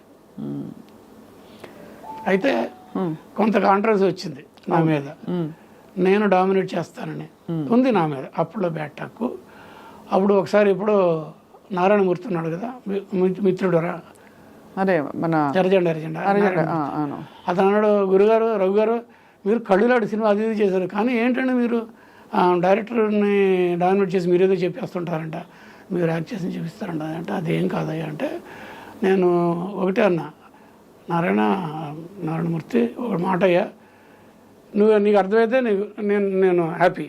అదేంటంటే నేను ఇంటర్ఫియరెన్స్ అని నువ్వు చెప్తున్నావు, నేను ఇంటర్ఫియర్ అవుతాను. నా దగ్గర 2 మాటలు ఉన్నాయి, ఒకటి ఇంటర్ఫియరెన్స్, 2 ఇన్వాల్వ్మెంట్. నేను ఇన్వాల్వ్ అవుతాను, నేను చేసే ఫిలిం తాలూకు ప్రతి ఆస్పెక్ట్ బాగుండాలని ఇన్వాల్వ్ అవుతాను, సజెస్ట్ చేస్తాను. దాన్ని ఇంటర్ఫియరెన్స్ అనుకోనంటే నా కర్మ కాలిపోయింది అంతే, నేను ఏం చేయలేను. That is different, this is different. నేను కెమెరామెన్ అయినా కూడా ఆ ఫిలిం అగైన్ ఇట్స్ నా ఒక ప్రాజెక్ట్, ఇది బాగుండాలనే ఉద్దేశంతో బెటర్మెంట్స్ గురించి చెప్తాను. అది నేను ఇంకో రంగా తీసుకుంటే నేనేం చేయలేను. ఇంటర్ఫియరెన్స్ వేరు, ఇన్వాల్వ్మెంట్ వేరు. అంతే కదా సార్. సార్ 80 సినిమాలతో ఎందుకు చాలించారు మీరు? తర్వాత మీరే 80 కాదండి, 70.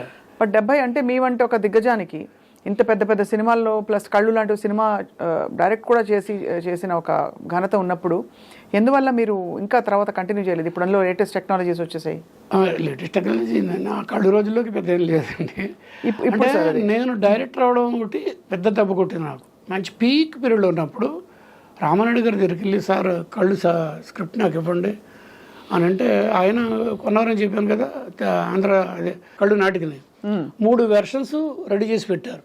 వల్లిమూడి మారుతిరావు గారు స్క్రిప్టింగ్ చేసి తాతినేని రామారావు గారి డైరెక్షన్లో 25 years ఆఫ్ సురేష్ ప్రొడక్షన్ చేయాలని పెట్టుకున్న రఘు అన్నారు నాకు. చేయలేదు ఆయన.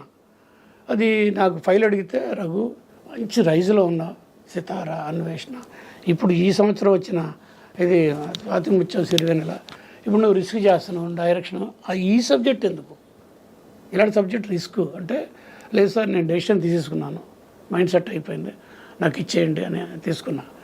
అప్పుడు నా ఉద్దేశం ఏంటంటే నేను అప్పుడున్న దిగ్గజాల మధ్యలో నిలబడలేరు నాకు తెలుసు.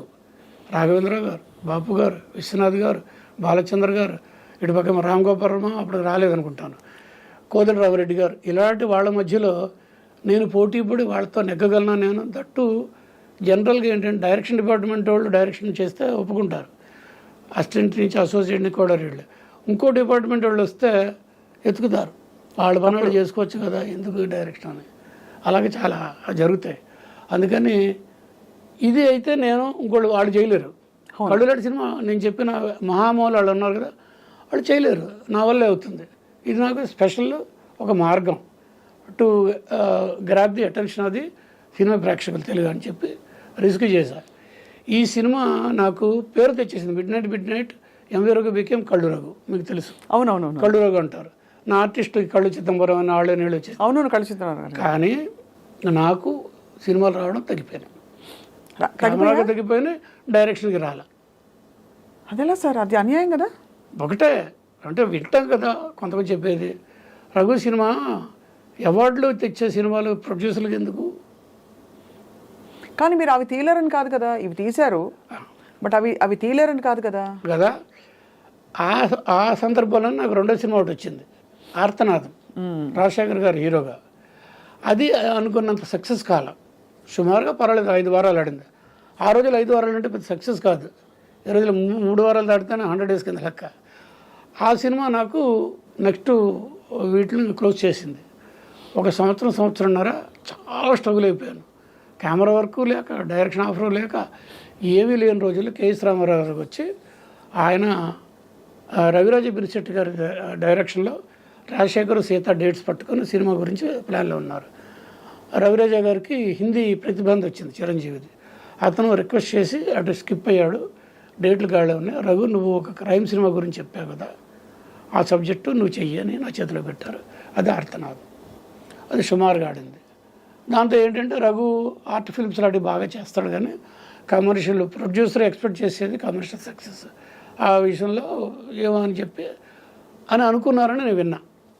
సో అప్పుడు మీరు అన్ని సినిమాలు చేస్తున్నప్పుడు బిజీగా ఉన్నప్పుడు ఫేడ్ అవుట్ అయ్యి మిగతా వాళ్ళు ఎవరో వచ్చి ఉంటారు కదా, అప్పుడు ఎవరు వచ్చారు మీ ప్లేస్లో? అంటే మీ ప్లేస్లో అంటే ఇంకా సినిమాలు చేయడానికి అంటే కెమెరామెన్ అండి. ఆ కెమెరామెన్ కదా సార్, చాలా ఎందుకంటే అప్పుడు తర్వాత విశ్వనాథ్ గారు కూడా చాలా సినిమాలు చేశారు కదా సార్. ఆయన కూడా ఇదే ఆలోచనతో వద్దనుకున్నారా, లేకపోతే మీరు బిజీగా ఉన్నారు ఇతరత్ర దీనిలో అనుకున్నారా, కొత్త వాళ్ళు ట్రై చేద్దామన్నా? సినిమాల తర్వాత నేను ఇటుపక్క మళ్ళీ వంశీతో బిజీగా ఉన్నా. కళ్ళు, ఆ తర్వాత ఆర్తనాథం, ఇలాగా. సో గ్యాప్ వచ్చింది. సో అలాగా డిఫరెంట్ ఇంకో కొన్ని వేరే మ్యాటర్స్ కూడా కొన్ని ఉంటాయి. నా మీద ఇంకో రకంగా చెప్పిన ప్రొడ్యూసర్ వాళ్ళు కూడా నేను కొంచెం మైనస్ అయ్యాను. అవునా సార్? అయ్యో, చిన్నవి అవి కాంట్రవర్షియల్. అది ఏమిటి సార్, అంటే వారిని మీరు తగినంతగా వారికి గుర్తులేదనా, లేకపోతే ఏదో నా అసిస్టెంట్స్ ప్రొడక్షన్ దగ్గర టిఫిన్ లేదని ఏదో గొడవ పెట్టారని అది నా మీద తిరిగింది. టిఫిన్ చేయదని ప్రొడక్షన్ కాదు కదా, షూటింగ్ 6 గంటలకి షూటింగ్ చేయాలి, 5 గంటల వరకు చేసాము, టిఫిన్ చేసి రావాలి. మా అసిస్టెంట్స్ అందరూ వెళ్ళే టైంకి టిఫిన్ లేదు. అది కొంచెం నా అసిస్టెంట్ ఒక అతను చిరాకు పడ్డాడు, కొంచెం పెద్దదైంది. ఇంత చిన్న అదేమైంది, రఘు టీము గొడవ పెట్టుకున్నారు. చాలా దురదృష్టం. చిన్న ఉంటాయండి. చిన్నవైనా సార్ మీకు పెద్ద మార్కే కదా సార్. అంటే ఈ పాటికి దగ్గర మీకుండే అనుభవానికి, మీకుండే ప్యాషన్కి 70 సినిమాలు బహుశా 150 సినిమాలు అయినా అయ్యేవా ఈజీగా కంటిన్యూ చేస్తుంటే మీరు ఫుల్ ఫ్లెడ్జ్గా. సో అప్పుడు మీ మనసుకి ఏం చెప్పుకున్నారు, రావట్లేదు సినిమాలు, మీ తప్పు పెద్దగా లేదు, మీకు కొంచెం ఉంటే గింటే మీకు యాటిట్యూడ్ ఉందని, లేకపోతే మీరు డామినేట్ చేస్తారని అనొచ్చు తప్ప, అంటే అప్పట్లో అది కూడా ఎందుకు మీకుండే పట్టు వల్ల మీ సబ్జెక్ట్ మీద, అంతకు మించి మిమ్మల్ని అనడానికి ఏమీ లేదు. మరి బాధేసి ఉంటుంది కదా సార్ ఆ టైంలో? వేసి ఉంటుంది, కానీ ఇదేంటంటే నాకు దేవుడు ఇదే ఇచ్చాడు అంతే, అసెంబ్లీ వేస్తాడు. విశ్వనాథ్ గారితో 2 సినిమాలు చేయమని 2 వరాలు ఇచ్చిన మనిషిని, థ్యాంక్స్ చెప్పిన మనిషిని అతను ఇన్నే ఇచ్చాడు. That's it. ఏది ఇచ్చారో తీసుకో, సరిపెట్టుకున్నారు టేక్ యాజ్ ద కాదు. అంతే. అయితే నాకు అదృష్టం ఏంటంటే, అంటే నేను చేసిన ఇప్పటికీ రిగ్రెట్ అని అన్ను. ఎందుకు డైరెక్ట్ చేయాలయ్యా నువ్వు, కెమెరా చేసుకుంటే వెళ్ళిపోయేది కదా లైను, నువ్వు డైరెక్షన్ చేసుకొని నీ వంట నువ్వే తవ్వుకుని అన్నారు. బట్ ఆత్మసంతృప్తి అనుకోవడం అనేది, అది చేయడం అనేది, పేరు తెచ్చుకోవడం, ఇంటి నిండా షీల్డ్లే ఉన్నాయి, డబ్బులు లేవో రాలేదనుకోండి, అది వేరే విషయం. ఇట్ హ్యాపెన్స్ అండి. అందరికీ రోజుగా ఉంటుందండి ట్రాక్. అదే మీకు ఆత్మసంతృప్తికి ఇప్పుడు వచ్చేటప్పుడు సంజయ్ కిషోర్ గారు అన్నారు, ఒకప్పుడు ఎలా ఉన్నారు రఘు గారు, ఇప్పుడు కూడా అలాగే ఉన్నారు. ఏంటి అన్నారు, నాకు ఆత్మసంతృప్తి ఎక్కువ, నేను ఎక్కువగా సరదాగా ఉంటాను ట్రై చేస్తాను, అదే కదా. ఆనందంగా ఉంటాను ట్రై చేస్తాను, డిసిప్లిన్తో ఉంటాను ట్రై చేస్తాను. అందువల్ల కొంచెం ఉన్నంత ఇప్పుడు కూడా ఈ ఏజ్లో కూడా ఐఎమ్ 70+ ఇలాగ ఉన్నాను. It depends. సో అయితే మహానుభావులు సార్ విశ్వనాథ్ గారిని చాలా తలుచుకున్నాం. ఆయన నటుడుగా ఇంకొన్ని సినిమాలు చేస్తే బాగుండని ఎంత అనిపించిందో.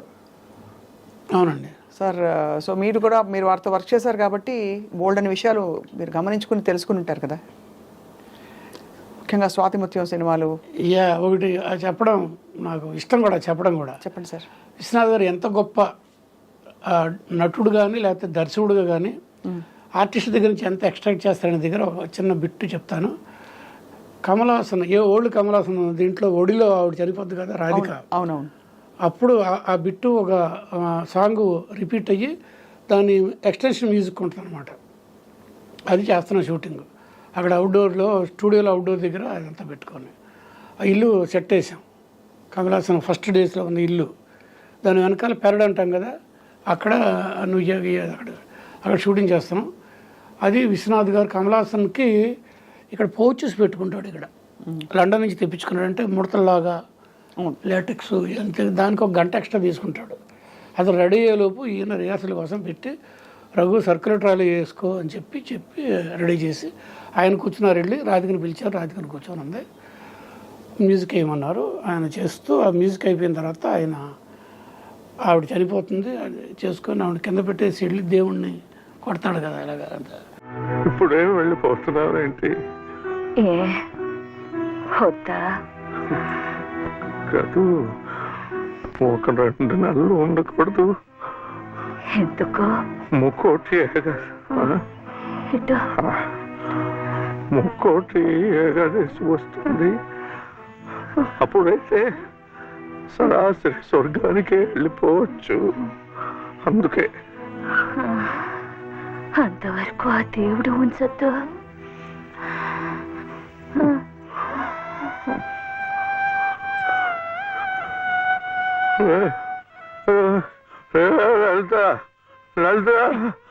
ఎంత బాగా చేసినట్టు ఆయన ఆ మ్యూజిక్ ఎండింగ్లో ఆయన చేసిన పెర్ఫార్మెన్స్కి. నేను ఆ ట్రాలీ అలా వెళ్తున్నా, అసిస్టెంట్ చేస్తున్నాడు లోకి అనేవాడు, కళ్ళలో ఫుల్గా నీళ్ళు వచ్చేసింది, నాకు ఏడుపు వచ్చేసింది. I'm unable to see. ఈ కళ్ళ నిండా నీళ్లతో లెన్స్లోంచి చూడడానికి అవలకాల. ఇప్పుడు కెమెరా నెమ్మదిగా టైట్ చేసి మా అసిస్టెంట్కి నువ్వు ఫాలో అని చెప్పాను. వెళ్తున్నాడు, నిలబడి ఏడుస్తున్నాను నేను. మ్యూజిక్ అయిపోయింది, సైలెంట్ మొత్తం. ఆయన దాంట్లో బయటకు వచ్చి కట్ అన్నారు అనమాట. అప్పుడు చూస్తే లైట్ పట్టుకుని లైట్ మ్యాన్ ఏడుస్తున్నాడు, నేను ఏడుస్తున్నాను, అసిస్టెంట్ ఏడుస్తున్నాడు, అక్కడ వాళ్ళు అందరూ ఏడుస్తున్నారు. కళ్ళ మండీళ్ళు అంటే కళ్ళ మండీళ్ళు ప్రేక్షకులు ఉంటారో చూడడానికి స్టూడియోకి. ఇది అక్కడ సీను, ఇదే సీను నా కళ్ళ మండీళ్ళు వచ్చిన సీన్ ఇది. ఇదే రీరికార్డింగ్ జరుగుతుంది. ఈయంది ఇళయరాజా గారిది ప్రసాద్లో, చెన్నైలో. ఆయన దగ్గర ఎంత అసలు డిసిప్లిన్ ఉంటుంది, ఒక చండ శాసనాడు అనమాట. అసలు అంత డిసిప్లిన్ ఉంటుంది. ఈ బిట్టు జరుగుతున్నాడు కూడా నేనున్నాను, కెమెరామెన్ కాబట్టి నన్ను ఎవరు ఆపలేరు కదా, వెళ్ళాను. ఇదే జరుగుతుంది. టేక్ ఆయన ఏదో చెప్పారు, నోటేషన్ టేక్ అన్నారు, జరుగుతుంది కరెక్ట్గా. ఎక్కడైతే నేను కళ్ళమణిళ్ళతో అలాగే ఏదేవినా అదే దగ్గర రీరికార్డ్గా నోటేషన్ జరుగుతుంది. కరెక్ట్ అని సర్రం లేచారు ఆయన, ఇళయరాజా గారు. అందరూ ఆశ్చర్యపోయారు. ఇళయరాజా గారు ఇప్పుడు అలా ఉండడంట, అంత వైల్డ్గా. అనగానే ఆయనకైతే వినిపించింది, సౌండ్ డిస్టర్బ్ వచ్చింది. చూసే టైంకి నేనున్నాను అక్కడ. ఒక ముసలాయన, ఒక 70 ఏళ్ళ ముసలాయన వైలనిస్టు ఏడుపు ఆపోలేక ఏడ్చేశాడు. అది రికార్డ్ అయిపోయింది. ఆయన పరిగెత్తికి వెళ్ళిపోయాడు. మళ్ళీ టేక్ చేసాం. అప్పుడు అందుకని నేను అంటాను, చాలా మంచి మాట ఒకటి నేను చెప్తా. నేను ఏడిచిన చోట ప్రేక్షకులు ఏడుస్తారు నేను కెమెరాలో చూసి, నేను నవ్విన చోట ప్రేక్షకులు నవ్వుతారు. It is my feeling. ఇప్పుడు ఇది తప్పలేదు. నాకు ముందే తెలిసిపోద్ది ఈ సినిమా ఆడద్దానో తన్నేస్తుందో అని. నేను ఆ రసాస్వాదన నాలో కలిగిందంటే ప్రేక్షకుడు ఎంజాయ్ చేస్తున్నాడు. అప్పుడు నేను ఈ చిన్న ఇంతే ఉంటుందండి ఫిలిం ఫార్మెట్లు. ఇప్పుడు పెద్ద అనుకోండి మాట్లాడుతుంది ఇంత. దాంట్లో చూసినప్పుడు దేవి 70 స్క్రీన్ ఫీల్ అవుతాను, నా ముందు కొన్ని తలకాయలు బ్యాకులు ఫీల్ అవుతాను, ఎదురుంటే వీళ్ళని ఫీల్ అవుతాను, ఇమాజిన్ చేసుకుంటా. ఇప్పుడు నాకు ఏడుపు వస్తే అప్పుడు టేకింగ్ అప్పుడు ఏడుపు వస్తే థియేటర్లో ఏడ్చి తీరాలి. నేను నవ్వాను కొన్ని చోట్ల, నవ్వి కెమెరా కంట వచ్చి చాలాసార్లు జరిగింది, నవ్వుతారు. ఇది యాసిడ్ టెస్ట్ నాకు ఈ పర్టికులర్ ఇది ఒకటి. తర్వాత ఇంకోటి ఏంటంటే సిరివెన్నెల్లో అమ్మ ఇది ఎక్స్ప్లెయిన్ చేస్తా చూసారా? అవునవునవును, గుర్తుందా? ఎక్స్ప్లెయిన్ చేసినప్పుడు అది ఆ రోజున ఆ ముందు రోజున అమ్మాయికి నేషనల్ అవార్డు వచ్చింది. ఎవరికి? సుహాసినికి. నేను చెప్తే వెళ్ళాది అని. మీకు ఐడియా ఉందా? విన్నారా? గుర్తుంది. ఎస్, మా అతనైతే సినిమా అతను ఎవరు డైరెక్టర్ వస్తే అమ్మాయి నేషనల్ అవార్డు ఫస్ట్ టైము సుహాసినికి. అందుకే ఇక్కడ సీన్ చూసిన అతి కష్టమైన సీను. పిలిచారు నన్ను విజయని పిలిచి, రఘు ఇది చాలా ఈ సినిమాలో ఉండే గట్టి సీన్లు ఇది ఒకటి అయ్యా. నాకు కొంచెం నాకు ట్రావెల్లో కాన్ఫిడెన్స్ వచ్చేసింది నా మీద. ఇదిగో షార్ట్లు ఇది ఇంకా నేను ఆ అమ్మాయి దగ్గర నుంచి ఐ వాంట్ ఎక్స్ట్రాక్ట్ సైలెంట్గా ఎక్స్ప్రెషన్ ఇవ్వాలి. దాని గురించి ఎక్స్ప్లెనేషన్ చెప్తుంటే ఈ అమ్మాయి చేస్తూ ఉంటే సాక్షాం గారు దాని మాటల్లో చెప్తుంటాడు. సీన్ తెలుసు కదా మీకు? అవును, గుర్తుంది సార్. ఆ ఫోటోని నాసిక, ఫ్లూటు, ఇది ఒక కన్ను, చంద్రుడు, సూర్యుడు, ఇవన్నీ అమ్మాయిసిన పెయింటింగ్ చేస్తున్నప్పుడు ఆయన ఏదో అనుకున్నా నాకు చెప్పారు, పెట్టాను షార్ట్ చేస్తుంటే చేస్తుంది ఆయనకు నచ్చట్లా. ఆయనకి బాగా అంటే నెగిటివ్ పొద్దు కదా, టేక్లు అవుతున్నాయి. ఆయన రఘు ఏడిది నాగేశ్వరరావు గారికి జార్జి ఇష్టమన్ చుట్టరికమా అంటే ఏంటి? ఫిలిము జార్జి ఇష్టమన్ కలర్ అక్కడి నుంచి వస్తుంది కదా, అంటే అంత వేస్ట్ అవుతుంది అంటే పించింగ్ అనమాట. ఇలా రకరకాల అంటే అమ్మ ఇబ్బంది పడుతుంది. మొత్తం మీద లాస్ట్ ఒకటి చూద్దామని చెప్పి ఆయనకు సంతృప్తి అది విశ్వనాథ్ గారికి అయిపోయింది. ఈసారి కూడా అంతే చేసింది అమ్మాయి. చేస్తే రఘు మనకి ఇంతే ప్రాప్తం, వాళ్ళు నేషనల్ అవార్డు విన్నర్స్, వాళ్ళు ఏం చేస్తే అది ఓకే కెమెరా మార్చు అన్నారు. కెమెరా మార్చు అంటే నేను ఏం చేయాలి నాకు అర్థం కావట్లా. కెమెరా మూవ్ చేయబోతున్నా, గబుక్కుని వచ్చి సువాసన చేయి పట్టుకుంది.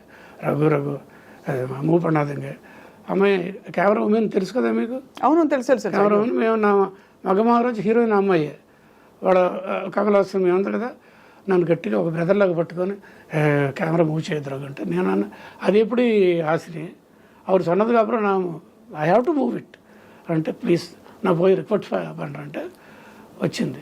నేను చూస్తున్నా ఆయన ఇలా కూర్చున్న చైర్ మీద. ఈ చివరి కనుకూరు కొల్లోంచి అమ్మాయి రావడం చూశారు. దగ్గరకు వచ్చిన తర్వాత ఉన్నారు. ఈ అమ్మాయి ఇప్పుడు బాగా యాక్ట్ చేసింది. రఘు ఇంకోటి చేస్తుందంట అయ్యా, ఇంకొకసారి లాస్ట్ ఒకటి చేస్తుందంట. సరే మళ్ళీ రెడీ చేస్తే ఫెంటాస్టిక్గా చేసింది అమ్మాయి. ఆయన కట్ చెప్పకుండా క్లాప్స్ కొట్టుకుంటూ వెళ్ళి అప్రిషియేట్ చేస్తే ఆమె ఒక కాళ్ళకు దండం పెడితే, Hasini you can do but you are not doing it. నీకు చేసే దమ్ము ఉంది కానీ వేరే మూడ్లో ఉన్నావు, యూ కెన్ డూ ఇట్, ఇప్పుడు చేసావు వండర్ఫుల్ అని చెప్పి అప్రిషియేట్ చేసావు. అది అయిపోయింది. తర్వాత వెళ్ళి భోజనాలకు వెళ్ళి అక్కడ కూర్చున్నాం. నంది హిల్స్ కింద వ్యాలీ ఉంటుంది. నాకును సత్యం అనే అతను నాకు ఆయనకి ఉల్లిపాయ లేకుండా నాకు భోజనం తీసుకొచ్చి పెడతారు. బ్రాహ్మణ భోజనం ఆడదనమాట. రెండే చేలు మాకే. నేను వెళ్ళి అటు చూస్తుంటే పెద్ద నీళ్ళు అక్కడ కూర్చుండిపోయారు. అక్కడ వ్యాలీని చూసుకుంటా అందరూ తినేస్తున్నారు భోజనం. నాకు ఆకలిస్తున్నా ఆయన రావట్లేదు. అప్పుడు నేను సత్యం ఉంటాడు, గురుగా నేను పిలవండి అన్నాడు. నేను అలాగెళ్ళి వెళ్తే ఆయన కొంచెం ఆయన తెలియకుండా సైడ్ నుంచి చూస్తే ఆయన ఏడుస్తున్నారు. నెమరు వేసుకుంటారు ఆ సీన్ని. సుహాసిని చెప్పిన సీన్ ఆయన నెమరు వేసుకుంటూ ఈస్ క్రయింగ్. నా కళ్ళ నీళ్ళు వచ్చేసినాయి. నన్ను చూసా రఘు ఆకలిస్తుంది. అలాంటి గొప్ప మహానుభావులు సార్. అలాంటి ఎన్నో ఆయన సినిమాలు, ఆ 2 సినిమాల్లో. సార్ కమర్షియల్ సినిమాలో అంటే అందరిది కమర్షియల్ సినిమా కానీ ప్యూర్ కమర్షియల్ పూర్తిగా అంటే ఒక 6 పాటలు, లొకేషన్స్, ఇలాంటి సినిమాల్లో మీకు బెస్ట్ డైరెక్టర్ ఎవరు అనిపించారు సార్ మీరు వర్క్ చేసిన వాళ్ళలో? నా వర్క్ చేసిన వాళ్ళల్లో కోదండరామిరెడ్డి గారితో చేశారు కదా. నాకు కోదండరామిరెడ్డి గారితో అదేంటంటే చిట్టమ్మ మొగుడు అండి నేను చేసింది, మోహన్ బాబు గారు హీరోగా. అయితే కోదండరామరెడ్డి గారి దగ్గర కెమెరామెన్ గోపాల్ రెడ్డి దగ్గర నేను అసిస్టెంట్గా చేశాను. స్వామి గారి దగ్గర నుంచి వచ్చి ఫస్ట్ స్వామి గారి దగ్గర నేను అసిస్టెంట్గా వచ్చాను. ఆయన నుంచి బయటకు వచ్చిన సినిమా గ్రేట్ ఫిల్మ్ భక్త కన్నప్ప, కృష్ణరాజు గారు, బాపు గారు. అక్కడ జాయిన్ అయ్యాను బుట్టాయిగూడెం ఏలూరు దగ్గర. భక్త కన్నప్ప జాయిన్ అయ్యాను. ది గ్రేట్ లెజెండరీ విఎస్ఆర్ స్వామి గారు. అప్పుడు నేను గోపాల్ రెడ్డి గారు, శరత్, నేను ముగ్గురు అసిస్టెంట్స్గా ఉండేవాడు. ఒక 15 రోజులు అక్కడ చేసి ఆ పీరియడ్ రాసిపెట్టుంది. రాజమండ్రి షిఫ్ట్ అయ్యాం. ఇక్కడ ఇంకో దిగ్గజం విశ్వనాథ్ గారు, సిరిసిరిమువ్వ. అక్కడ ఆయన, ఇక్కడ ఈయన, అలాగే కెరీర్ స్టార్ట్ అయింది. సో స్వామి గారి దగ్గర నుంచి గోపాల్ రెడ్డి గారు ఇండిపెండెంట్ అయినప్పుడు నన్ను అడిగారు, స్వామి గారిని రిక్వెస్ట్ రఘుని తీసుకెళ్తాను.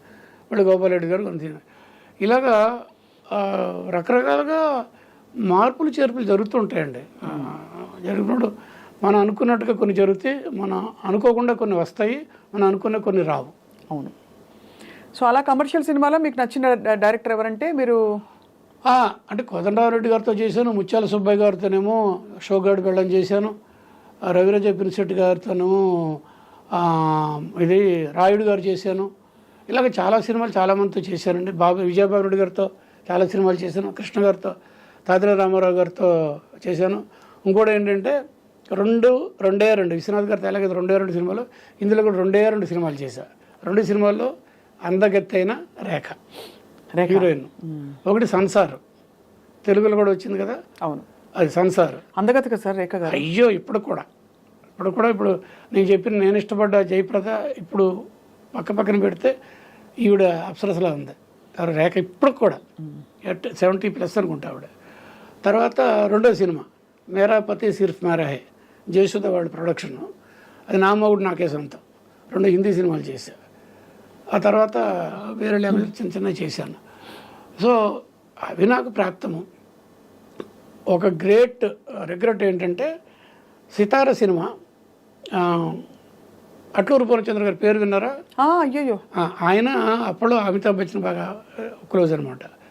అమితాబ్ బచ్చన్ గారితో పాటు అప్పుడు సినిమా జరుగుతుంది.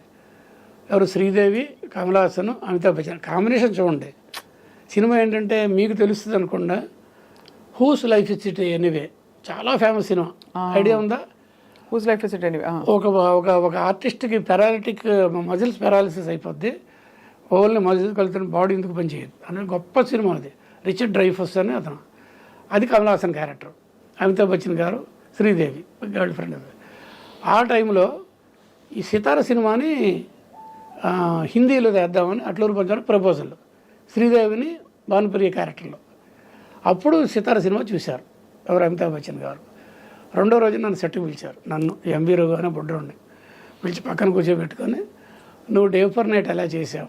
డే ఫర్ నైట్ గురించి తెలుసు కదా, బాగా బగబగమనే ఎండలో తీసి దాన్ని వెన్నెలని నేను ఫోటోగ్రఫీగా చెప్పాలి. నేను కాదు, సినిమాటోగ్రాఫర్. అయ్యా బాబోయ్. That is called day for night photography. ఇందులో హైలైట్లా ఉంటుంది. మీకు పాట కూడా తెలుసు, ఎన్నిట్లో గోదావరి అనే పాట. అది చాలా టఫ్ టెక్నీషియన్కి. నేను ఆ విషయంలో ముదురుని, ఎందుకంటే నేను చూసేసాను సినిమాల్ని.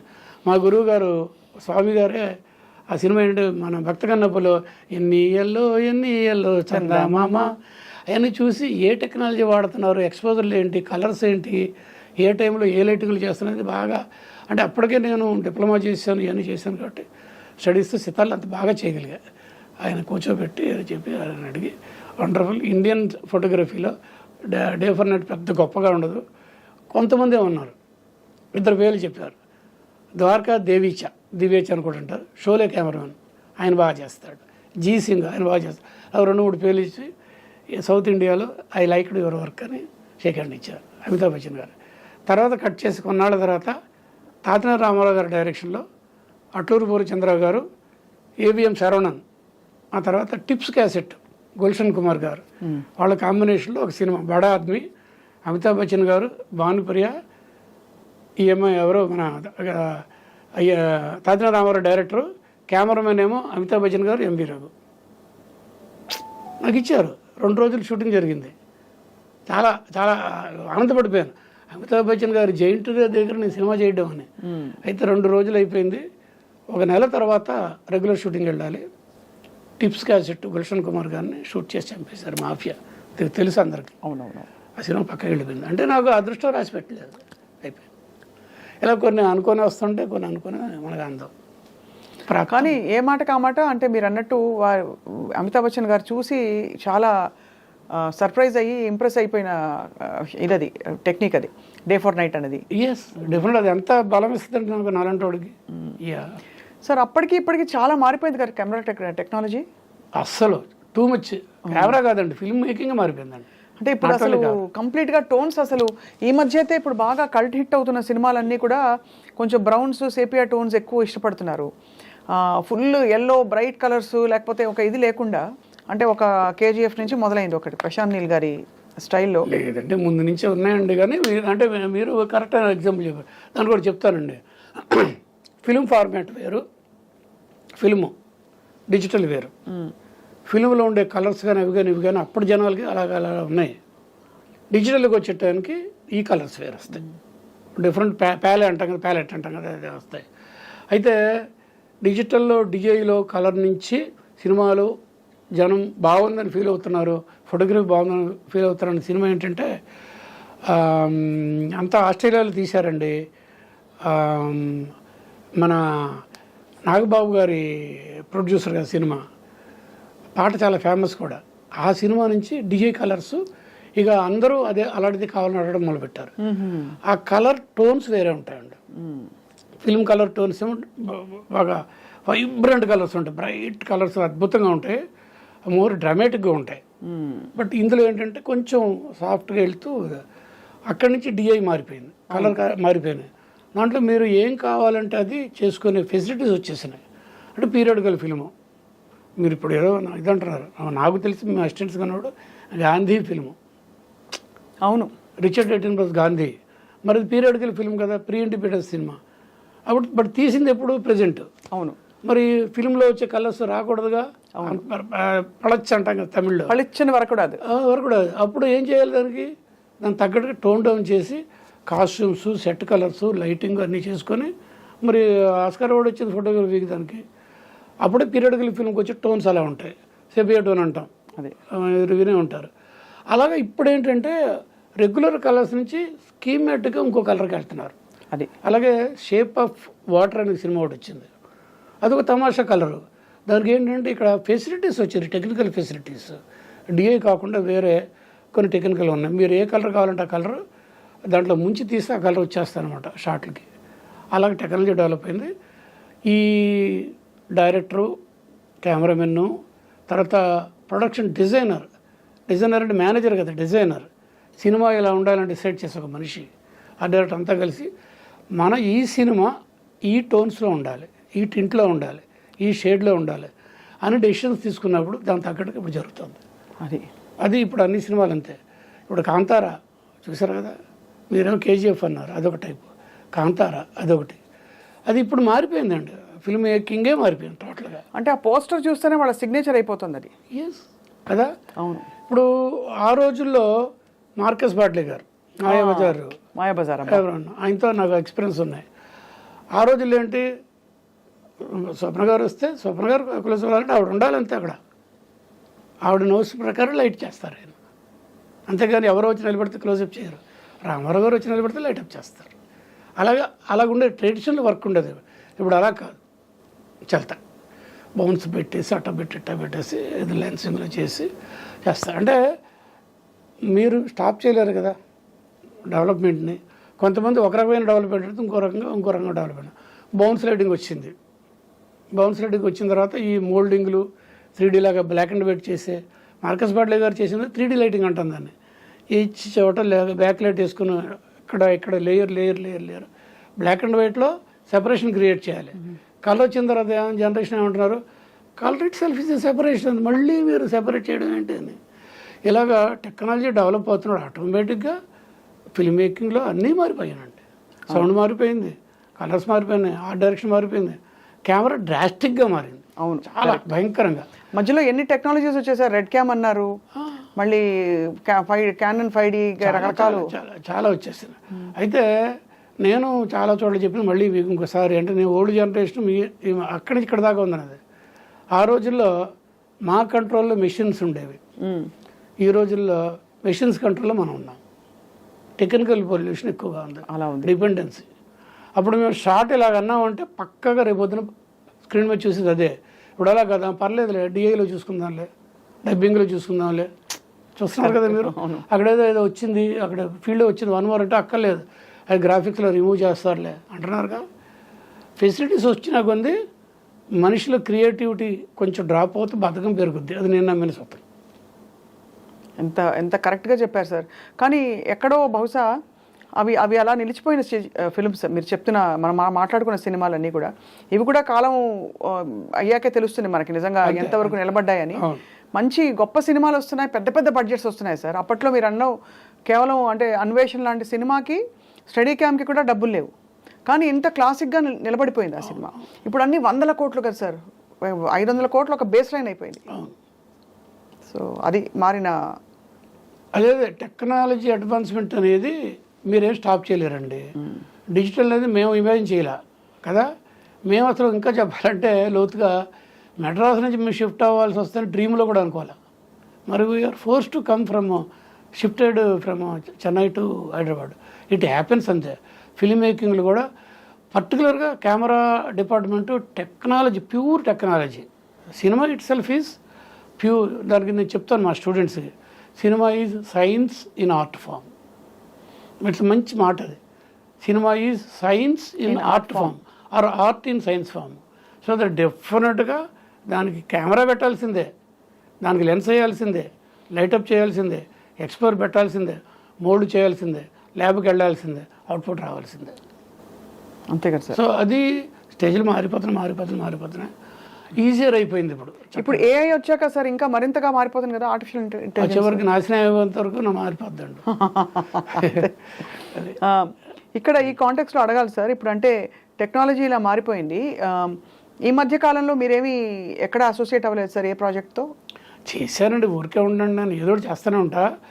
నాకు ఈ కమర్షియల్ సెటప్లో నేను చేసిన లాస్ట్ ఫిల్ము క్షేత్రం, జగపతి బాబు ప్రియమణి, వేణు అని, తోట వేణు అని అతను ఆర్టిస్టు ఫస్ట్ టైం డైరెక్ట్ చేశారు. అది కూడా చేసా, సుమారుగా ఆడింది. తర్వాత ఒక ఆర్ట్ ఫిల్మ్ అది కూడా చేసాం, కేఎల్ ప్రసాద్ అని మా friend. Screen play of Indian love story అని, అది బోల్డ్ అన్నీ లోకల్గా పెద్ద ఏం ఆడలేదు కానీ ఇంటర్నేషనల్ బోల్డ్ అన్ని అవార్డులు వచ్చినాయి. మళ్ళీ వంశీతో లాస్ట్ ఫిల్మ్ తను మొన్న వెళ్ళిపోయింది. బట్ అది ఆ పేరుతో రిలీజ్ కాలే. వెన్నెల్లో హాయ్ పేరుతో రిలీజ్ అయింది. ఫైనాన్షియల్ ప్రాబ్లమ్స్ ఇంకోటి చేతిలోకి వెళ్ళిపోయి అలా చేశారు అనమాట. అంటే ఇప్పుడు థింకింగే బాగా మారిపోయింది కాబట్టి పాత వాళ్ళకి మనం అలాగే నిక్షిప్తమై క్లాసిక్స్ ఎలా అయితే అనుకుంటామో లైబ్రరీ ఫిల్మ్స్గా అయిపోయాయి ఇవన్నీ కూడా. సార్, రామ్ గోపాల్ వర్మ గారి థింకింగ్ ఎలా ప్రభావం చూపించింది సినిమాటోగ్రఫీ మీద కానీ? ఆయన కూడా చాలా ప్రత్యేకంగా యాంగిల్స్ అన్ని విచిత్రంగా ఉంటాయి, కాళ్ళ వేళ్ల మధ్యలోంచి కెమెరా పెడతారు. అవునండి. సో నేను జస్ట్ 2 days బ్యాకే మా ఇన్స్టిట్యూట్లో పిల్లలందరూ వచ్చాడు పిలిచి ఒక సినిమా వేశాను. మీరు చూడండి అయ్యా, ఇలాంటి సినిమాలు ఇండియాలో తక్కువ వచ్చినవి అని చెప్పి. అది వేరే సినిమా ఏం కాదు, సత్య సినిమా మొన్ననే 25 ఏళ్ళు కంప్లీట్ అయిన ఒకేషన్ కూడా జూలై 3rd అది అయింది. మేము 6th పెట్టాం, సాటర్డే నాడు. అది మళ్ళీ చూస్తే పిల్లలు అవాక్ అయిపోయారనమాట చూసి. ఆ సినిమాలో విశ్వరూపం ఎవరు, రామ్ గోపాల్ వర్మ, జేడి చక్రవర్తి, వాళ్ళందరితో అంటే పక్కగా pure reflection of society of at that time Bombay మాఫియాల మీద అద్భుతంగా తీశాడు, డేరింగ్గా తీశాడు అనమాట. ఎంతో రీసెర్చ్ చేశాడు. తర్వాత కలిసినాడు, మాట్లాడుకోవడం జరిగింది. పోలీసు వాళ్ళ దగ్గరికి వెళ్ళి, కాస్ట్యూమ్ దగ్గర నుంచి మాఫియాల దగ్గర. రెండోది కెమెరామెన్ దానికి ఇతను మరి అంతకుముందు గోపాలరెడ్డి గారు ఫస్ట్ సినిమా ఏంటి, శివ గోపాలరెడ్డి గారు కెమెరామెన్. ఇంకెవరు రకరకాలు చేశారు. రంగీలేకేమో డబ్ల్యూఆర్ సుబ్బారావుని. బట్ ఈ సినిమాకి ఒక హాలీవుడ్ కెమెరామెన్ హోపర్ అని చెప్పేసి, అతను గరాళ్ళ హోపర్ అని ఇంకొక ఆయన. మరి దానికి అలా ఎందుకు వెళ్ళాడంటే అలాంటి టైప్ ఆఫ్ లైటింగ్ చేసి ఆ మనిషిని ఐడెంటిఫై చేశాడు, అలా పట్టుకున్నాడు. కెమెరామెన్స్ అఫ్కోర్స్ తెలుగులో స్టడీ క్యామ్ని గొప్పగా ప్రయోగించిన మనిషి రామ్ గోపాల్ వర్మ. ఇందులో చాలా అద్భుతంగా ఉంటుంది. రెండవది, నేను మా స్టూడెంట్స్తో సినిమా అయిపోయిన తర్వాత విశ్లేషణ అంటాం కదా, ఫిల్మ్ అప్రిసియేషన్ చెప్పాను. ఏమయ్యా, జేడి చక్రవర్తి హీరో కదా, జేడి చక్రవర్తిని ఎలా ఓపెన్ చేశాడు, అందరి మధ్యలోంచి ఒక మనిషి బీర్ బాటిల్స్ చేసుకుంటే వెళ్ళిపోతాడు. హీరోని అలాగే చేస్తాము మనం. ఇప్పుడు ఈ సినిమాల్లో కాలు పెట్టగానే ఇక్కడి నుంచి ఇంత దుమ్ము లేస్తుంది, చెయ్యి క్లోజప్ పటపట పట్టినట్టు ఇంకేదో అంటాడు, ఒక రకమైన మ్యూజిక్ కెమెరా నుంచి ఢనా ఢనా. ఇప్పుడు ఇంట్రడక్షన్ హీరో అలా ఉంటుంది. అప్పుడు రామ్ గోపాల్ ఎలా చేశాడు, అలా చేశాడు మోస్ట్ అన్ఎజ్యూమింగ్గా. ఎంత దమ్ము ఉండాలండి అంటే అక్కడి నుంచి ఆ కుర్రోడు అలాగా లోపల మంచి బర్నింగ్ దాన్ని అడ్డం పెట్టుకొని ఎలాగ ఎదిగి ఎలాగ యాంటీ సోషల్ ఎలిమెంట్లో చేతిలోకి వెళ్ళిపోయాడు. అన్ని మేజరబుల్ సినిమా. నేను చెప్పాను గాడ్ ఫాదర్ అనే సినిమా ఒకటి ఉంది, కల్ట్ సినిమా, ఫ్రాన్సిస్ ఫోర్డ్ కొప్పోలా. అది ఇండియాలో ఆయన ఫేవరెట్ సినిమా గాడ్ ఫాదర్. దాని రెప్లికా, దాని షేడ్స్ కనిపిస్తూ ఉంటాయి. అది అక్కడ ఎంత ఇంటర్నేషనల్ మార్కెట్లో అది ఎంత గొప్ప సినిమా, మార్కెట్ కాదు ఫిల్మ్ మేకింగ్లో ఎంత గొప్ప సినిమానో ఇండియన్ దీంట్లో it is God father of Indian cinema. అంత ఇంపాక్ట్గా ఉంటుంది. అయితే తర్వాత అంటే జనరల్గా నన్ను కూడా అడిగారు, మీరు ఎలాంటి సినిమాలు చేస్తారంటే నేను అన్ని జానర్స్ చేస్తాను అంటాం కదా. వాడు నీ క్షేత్రాలు ఇది ఎలా చేశాను, ఆర్తనాదం కళ్ళు సినిమా లాంటి బ్లైండ్ పీపుల్తో చేయడం ఏంటి, నెక్స్ట్ ఆర్తనాదం ఏంటి, రకరకాల అంటాం కదా. అన్ని రకాలు అలాగా ఆయన కూడా శ్రీదేవి దీంతో ఏంటంటే సినిమా వెంకటేష్తో క్షణం చేశాడు, ఇంకోటి రకరకాలు చేశాడు, గోవింద చేశాడు గోవింద. ఆ తర్వాత ఇలాగ బట్ తర్వాత ఏంటంటే 5D కెమెరాలు పెట్టి తన స్టేజ్ నుంచి దిగిపోయాడు. నేను అందుకనే రాము గురించి నేను స్టేట్మెంట్లు ఇచ్చాను. చాలామంది ఏంటి అలా ఇచ్చారంటే రాము గురించి. అవును, మేధావి అతను, దారి తప్పిన మేధావి ఈ రోజున. ఓపెన్ చెప్పాను, నాకు ఆ మాత్రం చనువు ఉంది. అలా నాన్నగారు నేను మంచి ఫ్రెండ్స్ అండి, సౌండ్ ఇంజనీర్ కదా వాడు నాన్నగారు. అయితే అతను 5Dలతో సినిమాలు చేసి ఇంకోటి చేసి నేను ఎక్స్పెక్ట్ చేసింది ఏంటంటే రామ్ గోపాల్ వర్మ ఇండియా నుంచి వెళ్ళిపోయి ఒక హాలీవుడ్లో నైట్ కే శ్యామలన్ తెలుసుగా మీకు? అయ్యో తెలుసు. ఆ రేంజ్ దాటి ముందుకెళ్ళగలిగిన దమ్మున్న సిక్స్త్ సెన్స్, ఆ నైట్ కే శ్యామలన్ దాటుకుని ముందుకెళ్ళిపోయిన దమ్మున్న ఒక టెక్నీషియన్, విజనరీ, అంత గొప్ప మనిషి. కానీ ఎక్కడో పాకుడు రాళ్ళు ఏదో జరిగిపోయింది. ఆయన వేరే సినిమాలకు వెళ్ళిపోయాడు రకరకాలుగా. అప్పటికి రంగీలో గొప్పగా ఉంటుంది. సో మరి రామ్ గోపాల్ వర్మ గ్రేట్ టెక్నీషియన్, అందులో సమస్య లేదు. సార్ ఒక క్వశ్చన్, ఎలా అది నమ్రతతో ఎక్కడ కాంట్రవర్సీ లేకుండా అడుగుతాను. ఇప్పటికీ కూడా ఇప్పుడు కొంచెం ఓపెన్ అప్ అవుతుంది ఇండస్ట్రీ. ఒక తరం వరకు కూడా హీరోయిన్స్ ఇండస్ట్రీకి రావడానికి ఇండ్లలో ఎందుకు కొంచెం రెసిస్టెన్స్ ఉండేది అంటే ఎక్కడ ఎక్స్పోజింగ్ చేస్తారనో, చేయాల్సి వస్తుందనో, రకరకాల కారణాలతో. అంత గౌరవప్రదమైన ఇండస్ట్రీలో కూడా ఎందువల్ల ఇలాంటి ఇబ్బందులు ఉండేవి అంటే ఇండస్ట్రీ వాతావరణం మీరు దగ్గరగా చూశారు. మీరు చాలా ఒక గొప్ప స్కూల్స్ ఆఫ్ ఫిల్మ్ మేకింగ్ చూశారు. ఒక విశ్వనాథ్ గారి స్కూల్ చూశారు, ఒక వంశీ గారి స్కూల్ చూశారు. ఇదండి సృష్టి ఉన్నంత వరకు ఈ ఆస్పెక్ట్ ఉంటుందండి. ఒక మగ ఆడ ఆకర్షణ లేకపోతే సృష్టి అనేది లేదు. అది ఎవరైనా ఒప్పుకో తీరాల్సిందే. దేవుడు ఉన్నాడా లేడా ఒప్పుకుని ఇది లేకుండా ఉండదు. మనిషే కాదు, ప్రాణి ఏదైనా కూడా, జంతువు అవ్వచ్చు, చెట్టు అవ్వచ్చు, ఏదైనా కూడా ఒక ఫీమేల్ అండ్ మేల్, అక్కడి నుంచి నెక్స్ట్ జనరేషను. అయితే ఆకర్షణ అనే దానిలోంచి ఇవి వస్తాయి, ఇలాంటివి వస్తాయి. ఏంటంటే యువతల వాడు ఏంటి అంటే మనం అనుకుంటే ఊరికే అంటాను, ఒక ప్రొడ్యూసరో లేకపోతే ఎవరో డబ్బు పెట్టేవాడో డైరెక్టరో తన చేతుల్లో నేను తీర్చిదిద్దుతాను కాబట్టి నేను కొంచెం ఫేవర్ అడుగుతాను అని ఇతని మైండ్ సెట్. వాళ్ళదేంటి ఆపర్చునిటీ కోసం, కెరీర్ కోసం వాళ్ళు చేసేది జరిగినాయి.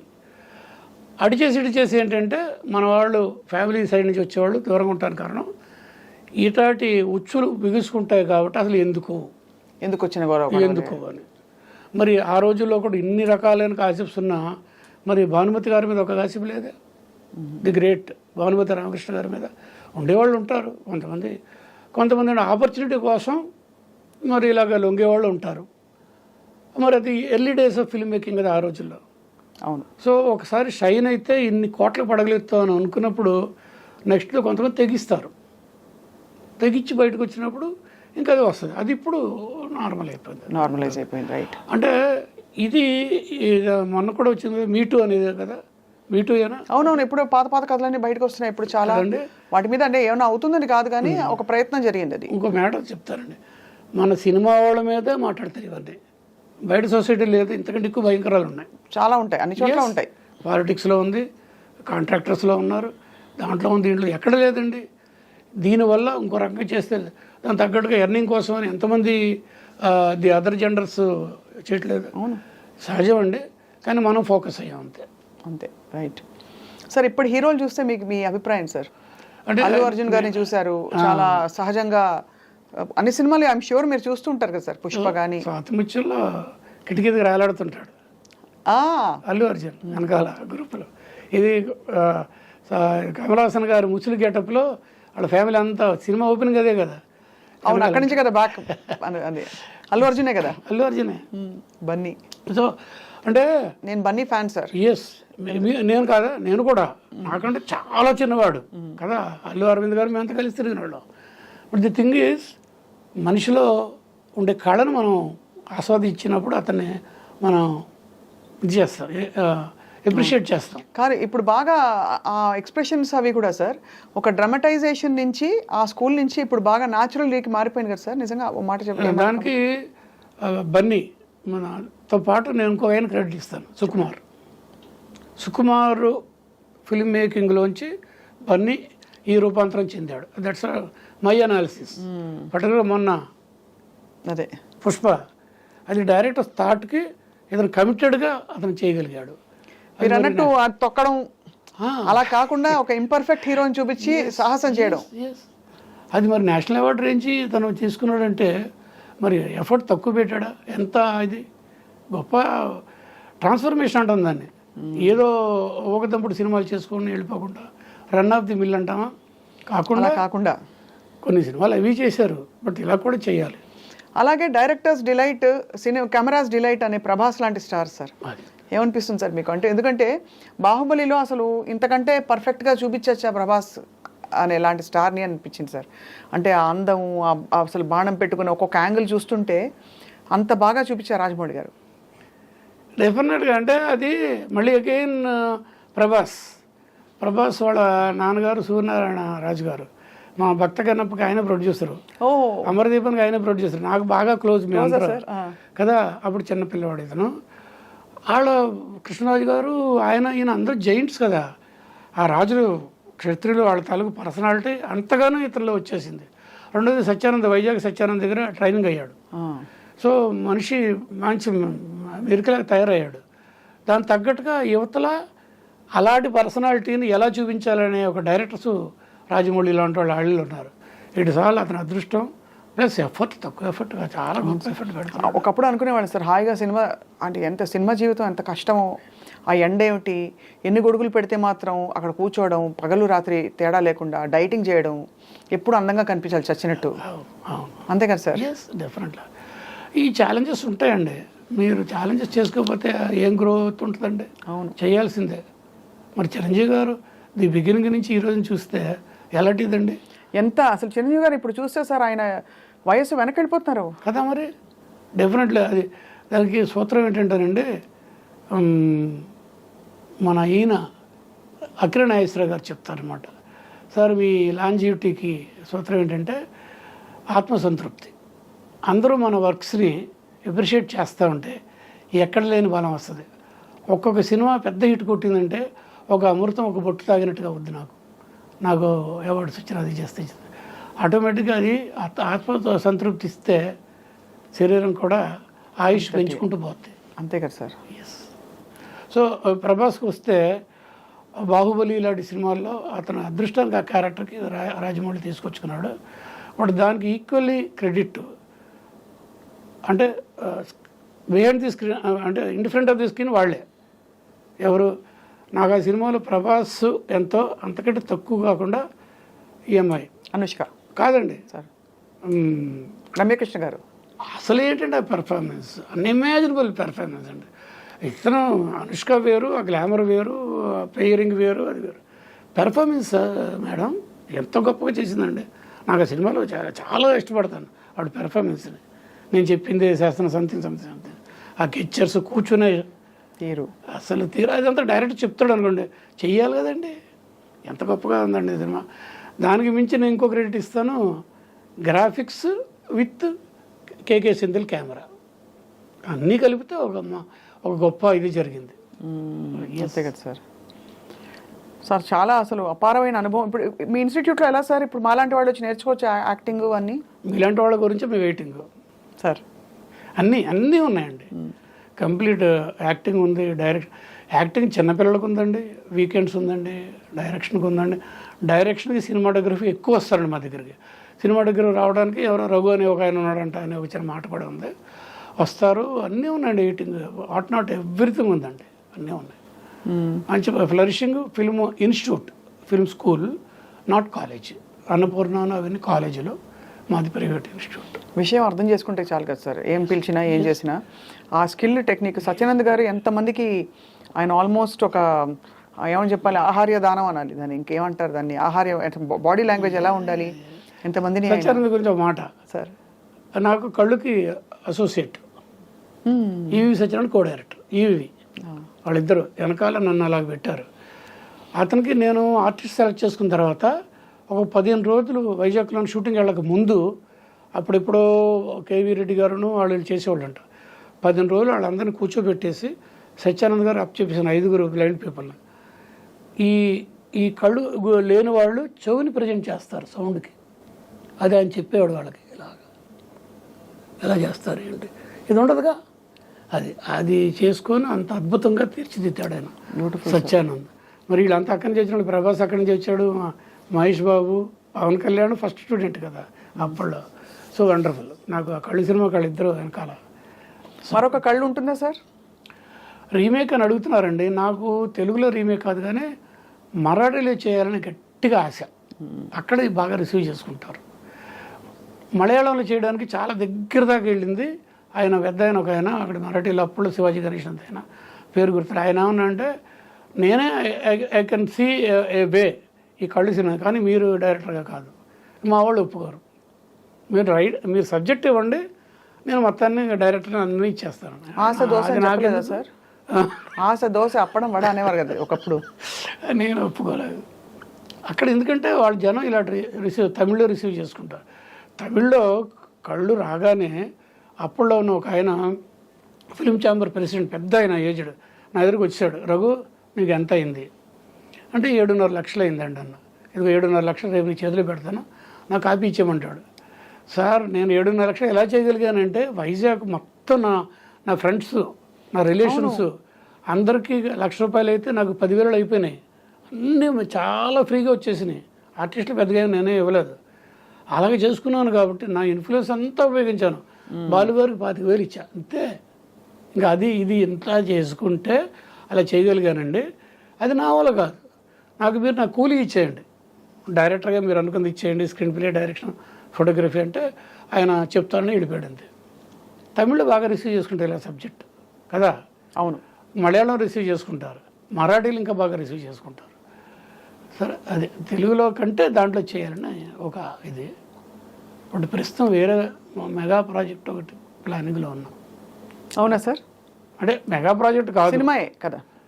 సినిమానే, డైరెక్టింగ్ అన్నీ కలుపుకొని అన్నీ మీరే. అన్నీ. నాకు ఏజ్తో సంబంధం ఏముందంటే క్రియేటివిటీకి అన్నీ నమ్ముతా. అయ్యో అస్సలు లేదు సార్. అంటే మామూలుగా ఉత్త సినిమాటోగ్రఫీయా లేకపోతే డైరెక్షన్ కూడా, నా కథ కూడా మీదే? అన్నీ. చిన్న పిల్లల బ్యాక్గ్రౌండ్తో క్రికెట్ కంప్లీట్ అంతా రెడీ అయిపోయింది. ప్రొడ్యూసరు ఓకే చెప్పాలంతే. అంటే దీని ముఖంగా చెప్తున్నాను అంతే, వేరే లేదు. అదొక సెన్సేషన్ ఫిల్మ్ అవుతుంది. కళ్ళు ఎలాగైతే సెన్సేషన్ అయింది, ఇది కూడా సెన్సేషన్ అవుతుంది సార్. అంటే తమాషా ఏంటంటే ఇది చిన్నపిల్లలు ఆడతారు, అంటే బాయ్స్ ఇన్ బ్లూ ఆడతారు, and India versus world 11. Clue ఇచ్చేసారు మీకు. అబ్బాబాబా, బాగుంది. అది ఇట్స్ ఒక డ్రీమ్ క్రికెట్ లాంటి కాన్సెప్ట్ అనమాట. Beautiful sir. అది గట్టిగా. మరొక లగాన్. ఎస్, అంటే ఇంచుమించు అనేది spirit of the film. Yes, ఉన్నాను ప్రయత్నాలు. అంటే ఇదే కాదండి, చాలా సబ్జెక్ట్ దగ్గర పెట్టుకొని అది విసుగు చెందని విక్రమార్కుల్లాగా ప్రయత్నిస్తున్నాను. ఇప్పుడు నాకు జరగాలిగా, అన్నీ జరుగుతాయి సార్. మీరు ప్రపోజ్ చేస్తే గాడు కూడా దీవించాలిగా. చూద్దాం. సార్, ఈ మొత్తం ప్రయాణంలో మిమ్మల్ని సపోర్ట్ చేసిన మీ కుటుంబం? మా నాన్నగారు మెయిన్. మా నాన్నగారు ఆ బాక్స్ కెమెరా నా కళ్ళ ముందు డెవలపింగ్, ప్రింటింగు, ఇంట్లోనే నెగిటివ్ డెవలప్ చేయడం అన్నీ చేయకపోతే ఈరోజు నేను ఇక్కడ ఇలా లేను. ఆయన నా వెనకాల. మా మదర్ అగెనిస్ట్. డిగ్రీ అయిన తర్వాత ఎంఏ వెళ్ళొచ్చు కదా, అక్కడ ఎంఎస్సీకి వెళ్ళొచ్చు కదా, ఆంధ్ర యూనివర్సిటీలో మా చుట్టాలంతా ఉన్నారంటే అవన్నీ కాదులే. అప్పుడు మా నాన్నగారు ఒక్కళ్ళే నాకు సపోర్ట్ చేశారు. అప్పుడు లక్కీగా ఏంటంటే ఒక చింతపండు కాగితం చుట్టూరు ఒక ర్యాపప్ చేసిన కాగితం ఓపెన్ చేస్తే ఇంట్లో ఏదో తమ్ముంటారు కదా, మా అమ్మకి ఇచ్చేసి ఓపెన్ చేస్తే ఫైన్ ఆర్ట్స్ కాలేజీలో ఫోటోగ్రఫీ డిప్లొమా గురించి రాస్తుంది. అది పట్టుకున్నా. ఎక్కడి నుంచి ఎక్కడ సందేశాలు వస్తాయి చూడండి సార్. అది పట్టుకొని అప్పటికి నా స్టూడెంట్స్ కొంతమంది ఇక్కడ సెక్రటరీలు అక్కడ ఇక్కడ పనిలో ఎంప్లాయ్మెంట్కి వచ్చారు. అబ్బాయి నేను వస్తాను, కొన్నాళ్ళు మీరు నన్ను కాపాడుకోండి, నాకు ఆతిథ్యం ఇవ్వండి, ఐఎమ్ కమింగ్ దేర్ అని మూటములు సర్దుకొని వచ్చేసాను. తర్వాత మెడ్రాస్కి వచ్చినప్పుడు మాత్రం నాన్నగారు ఇంకా రైల్వేస్లో ఉన్నారు. ఆయన ఓపిక చేసుకొని ప్రతి నెల ఇంత పప్పు, ఇంత ఉప్పు, ఇంత పచ్చళ్ళు అవి ఇవి ఇవి అన్నీ తీసుకొచ్చి ఇచ్చి చేశాడు. మా నాన్నగారే వెనకాల మా నాన్నగారే. స్వామి గారి దగ్గర చేరడానికి కూడా నాన్నగారే కారణం. ట్రావెలింగ్లో వాళ్ళందరూ పరిచయాలు అవుతారు కదా, నేను ఫస్ట్ క్లాస్ ఇన్ఛార్జ్గా ఉండేవాళ్ళు. ఇంకో విషయం ఏంటంటే రాజమండ్రిలో 1 year ఉన్నాము. నేను ఆర్ట్స్ కాలేజీ రాజమండ్రిలో చదివాను అనమాట. అప్పుడు రంగనాథ్ గారు తెలుసు, ఆర్టిస్ట్. మా నాన్నగారు కింద 8 మందిలో ఆయన అప్పుడే తెలుసు నాకు రంగనాథ్ గారు. సో ఈ ఊరికే సైడ్ ట్రాక్ అనుకోండి. మా నాన్నగారు అఫ్ కోర్స్ మిగిలిన వాళ్ళందరూ నేను ఎప్పుడైతే కొంచెం దిగాను, సక్సెస్ కాదండి, దిగి స్వామిగారి దగ్గర సినిమాలో భక్త కనుక సినిమా వచ్చేసి అగో రఘు అని టైటిల్ పడ్డా ఫస్ట్ సినిమా. మరి ఇంట్లో వాళ్ళు ఆనందపడరా? మరి తర్వాత సిరిసిరిమవ్వ అందులో నేను కనిపిస్తాను కూడా అల్లు రామలింగ గారి పక్కన. తెలుసు కదా ఆయన డైరెక్టరు. అవునవునవును. అది ఐస్ గడ్డలు వేసుకొని కవిత డ్యాన్సులు సాక్షి గారు. ఆ సీక్వెన్స్లో కెమెరాని స్వామి గారు కెమెరా పెట్టుకుని మమ్మల్ని చేశారనమాట. అందులో ఇదే తమాషాలు చాలా ఉంటాయి, ఎలాగో మర్చిపోతారండి. సార్ మళ్ళీ భక్త కనప రాబోతుందిగా, చూడాలి విష్ణు గారితో చూద్దాం. ఎందుకంటే వాళ్ళు కూడా నాకు బాగా కావాల్సిన ఫ్యామిలీ కాబట్టి. మోహన్ బాబు గారు నన్ను ఎంతో గొప్పగా ట్రీట్ చేశారు. ఒక 6 సినిమా మీరు చేశారు కదా, 6 డిటెక్టివ్ నారతో మొదలు వంశీతో ఫస్ట్ సినిమా స్కోప్ నాకు. వంశీతో డిటెక్టివ్ నారతో చేసి ప్రెస్ మీట్లో చెప్పారు ఆయన, నేను ఇప్పటిదాకా 400 పైచీలకు సినిమాలు చేశాను, కొన్ని సినిమాల్లో చాలా అందంగా ఉంటాను, అందులో ఇదొకటి. రఘు నన్ను బాగా చూపించాడు అద్భుతంగా. తర్వాత అలాగా డైరెక్ట్లు మారుతున్నారు, సంస్థదే, నేను కెమెరామెన్. 6 సినిమాల వరకు చేశాను. ప్రత్యూష అమ్మాయి ఎవరో ఇదేను కదా, ఆ సినిమా ఇతను రవిరాజ్ శెట్టి గారి డైరెక్షన్. అక్కడి నుంచి నేను అవుట్ ఆఫ్ ది ఫ్రేమ్. భక్త కన్నప్ప ఇప్పుడు చూద్దామండి ఎలాగ చేస్తారు ఏంటో. రావాలి, subject it self is great. అసలు దీనికి ముందు మీకు తెలుసు అనుకుంటా, బెడర్ కన్నప్ప కర్ణాటకలో రాజ్ కుమార్ గారు. ఆ సబ్జెక్టే గ్రేట్ సబ్జెక్ట్, ఐ ట్రాన్స్ప్లాంటేషన్ కదా. చాలా గొప్పగా ఉంది సార్. నాకు నిజంగా మీరు చెప్పిన తీరు, మీ నరేషన్ అంతా ఒక్కొక్క సెట్లోకి వెళ్ళిపోయి అక్కడికి వెళ్ళి వాళ్ళందరినీ కలిసి వస్తున్న ఫీలింగ్ కలుగుతుంది మీరు ఒక్కొక్కటి చెప్తూ ఉంటే. ఇందాక భానుప్రియ గారి 2 నెలలు పసుపు రాసుకునే కార్యక్రమం మొదలుకొని ఆవిడని చూపించినప్పుడు వచ్చిన ఛాలెంజెస్ ఎలా మీరు లైట్ చేసి ఇచ్చారు, మళ్ళీ స్టడీ క్యామ్ మీ అంతటి మీరు ఎలా క్రియేట్ చేసుకున్నారు. So it's a wonderful great journey sir. మీరు అన్నట్టు మీకు ఆత్మసంతృప్తి ఉండడానికి అనేక కారణాలు ఉన్నాయి. సరే ఇంకా చేస్తే బాగుండు అనే ఆ కారణాలు మాకున్నాయి. మీరు ఇంకొన్ని సినిమాలు చేసి చూపిస్తే బాగుండు ప్రపంచానికని. సో మళ్ళీ మీరు తెరపై విజృంభించి పుంజుకుని తెరపై అంటే యాక్టివ్గా సినిమాలో ఇన్వాల్వ్ అవుతారని మేము ఆశిస్తున్నాం సార్. ఏదో ఫామ్లో ఉంటానులేండి. రైట్. కెమెరా ముందుకు, స్క్రీన్ ముందుకు రాకపోవచ్చు కానీ అదే వెనకాల ఏదో ఫామ్లో ఉంటాను. అట్లీస్ట్ షో రన్నర్ అని ఈ మధ్య కొత్త మాట ఒకటి వచ్చింది. అవును, వెనకాల నుంచి నడిపించడం, రథసారథి, దర్శక పర్యవేక్షణ కూడా అంటారు అదేనా? అదే, దాన్ని ఇంగ్లీష్లో షో రన్నర్ అనే మాట వచ్చింది. అదైతే నాకున్న వెనకాల ఎంతమంది ఉన్నారు. నాకు స్టూడెంట్స్ దగ్గర 5-6 వేల మంది నాకు స్టూడెంట్స్ ఉన్నారు ఇప్పుడు, అటు ఇటుగా.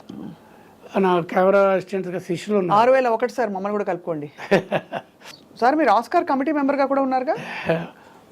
రెండు పాయింట్లు చెప్తాను.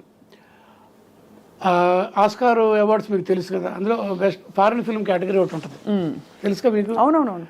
ప్రతి కంట్రీ, ఫిల్మ్ మేకింగ్ కంట్రీ ఒక సినిమాను వాడి కంట్రీ నుంచి ఒకటి సెలెక్ట్ చేసి పంపిస్తారు. అది 87 కావచ్చు, 127 కావచ్చు. పంపిస్తే ఒక సినిమా బెస్ట్ ఫారిన్ ఫిల్మ్ కేటగిరీకి ఆస్కార్ అవార్డు తీసుకుంటుంది. ప్రతి సంవత్సరం మనం పంపిస్తాం. ఒకప్పుడు స్వాతిముత్యం వెళ్ళింది. ఇంతవరకు హిస్టరీలో ఇండియా నుంచి తెలుగు పిక్చర్ ఏది ఒక్కటి సెలెక్ట్ చేయబడలేదు, ఒక్క స్వాతిముత్యం 1986కి. దానికి కెమెరామెన్ ఎంవి రఘు.